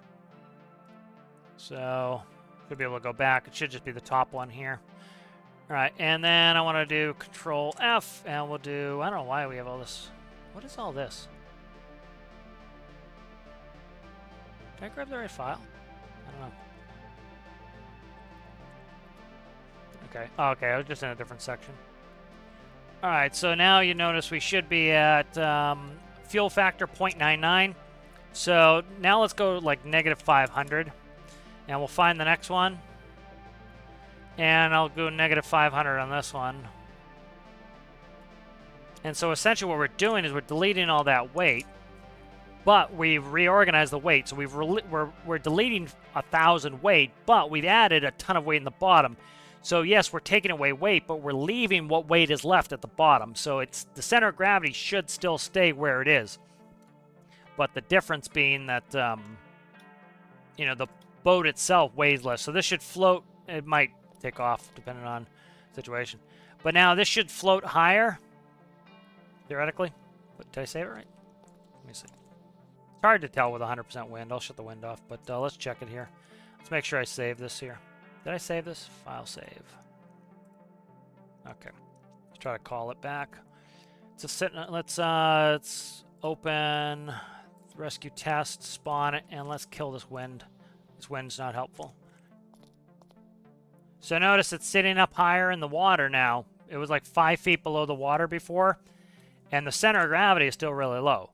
So this allows me to have a nice low center of gravity, but it allows me to increase the height of the boat. So like you can see, we're still swamped, okay? So we go back in. We're going to go, I can copy, this is the easier way to copy fuel factor 500, Control C, come in here, replace fuel factor 500, and I'm going to change it to 1,000, and we'll replace all. Now they're both replaced. We'll save it. We'll go back into game. We'll load it. You have to load it every time. Spawn it. And so that should be deleting more of the mass, and bingo. See it sitting up, seeing it sitting pretty now. So you can see how I can force the weight to be very, very, very low, and I can fix the issues here. So the boat overall, it has to weigh a certain amount in order for it to float at this level. As you figure, it has a certain amount of buoyancy, and it needs to be equal to the mass to be at this height.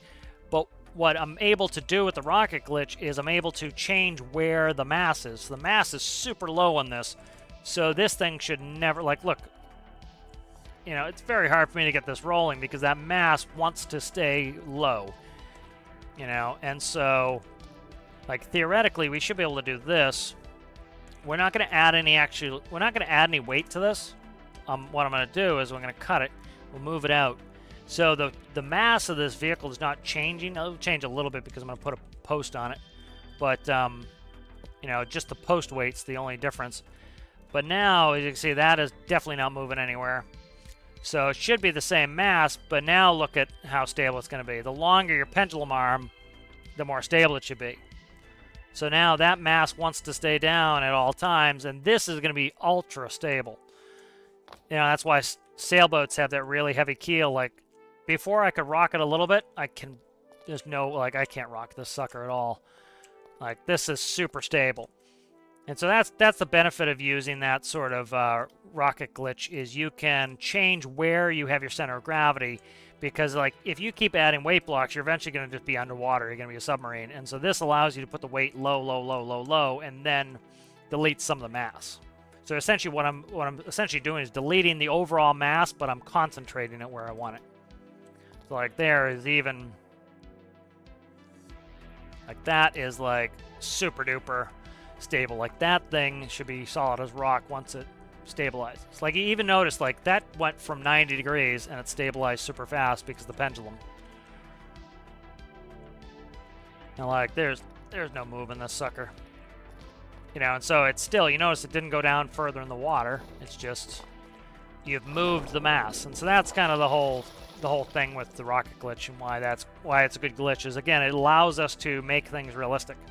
You can move the weight down, you can do all that things. So that makes sense.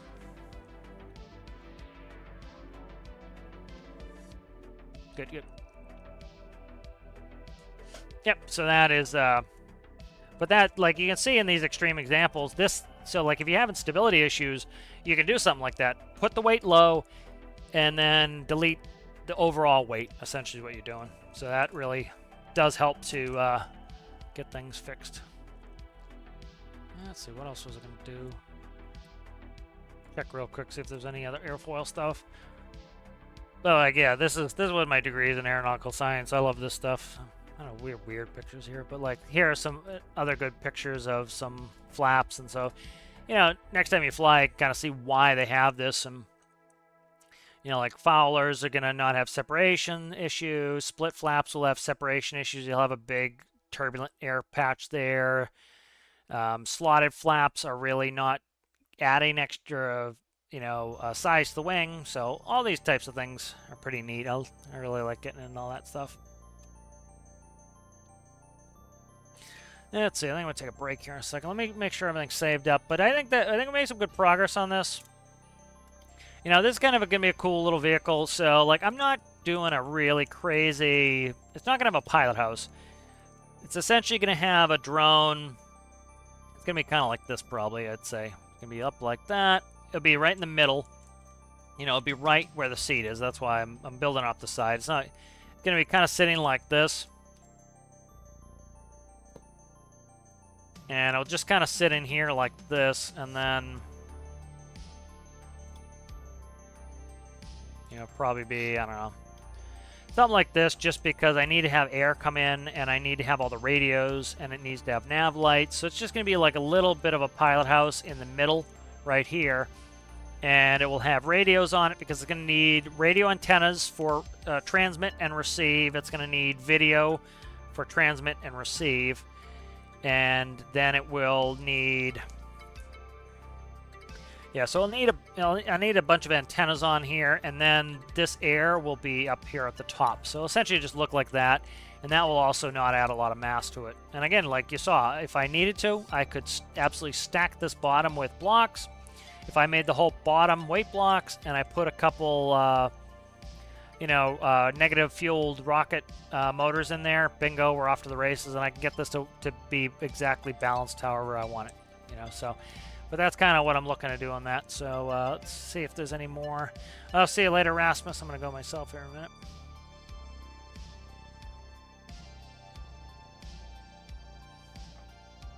All right, guys, I think I'm going to end it up there. Let me just quickly go over all the what do you call it, the members here. I'd like to thank the members. So thank you to all the members: Side Mountain, FS Gamer, Connor Boyle, Danny, Miles World, Sergeant Chaos, Aaron Repair, All, and Citrus. If you guys are interested in being a member, check the links below. Thank you to Chickasaur for being a Patreon. Thank you guys for tuning in. Appreciate all you guys and all the subs. And I'll see you in the next one. Looking forward to the update coming out tomorrow. I do have PT tomorrow, so I will, if I'm on, it'll be late. So we'll see what I get into, but I am going to have to knuckle down to a bunch of tutorials. So thanks, guys, for hanging out, and we'll see you in the next one. Bye.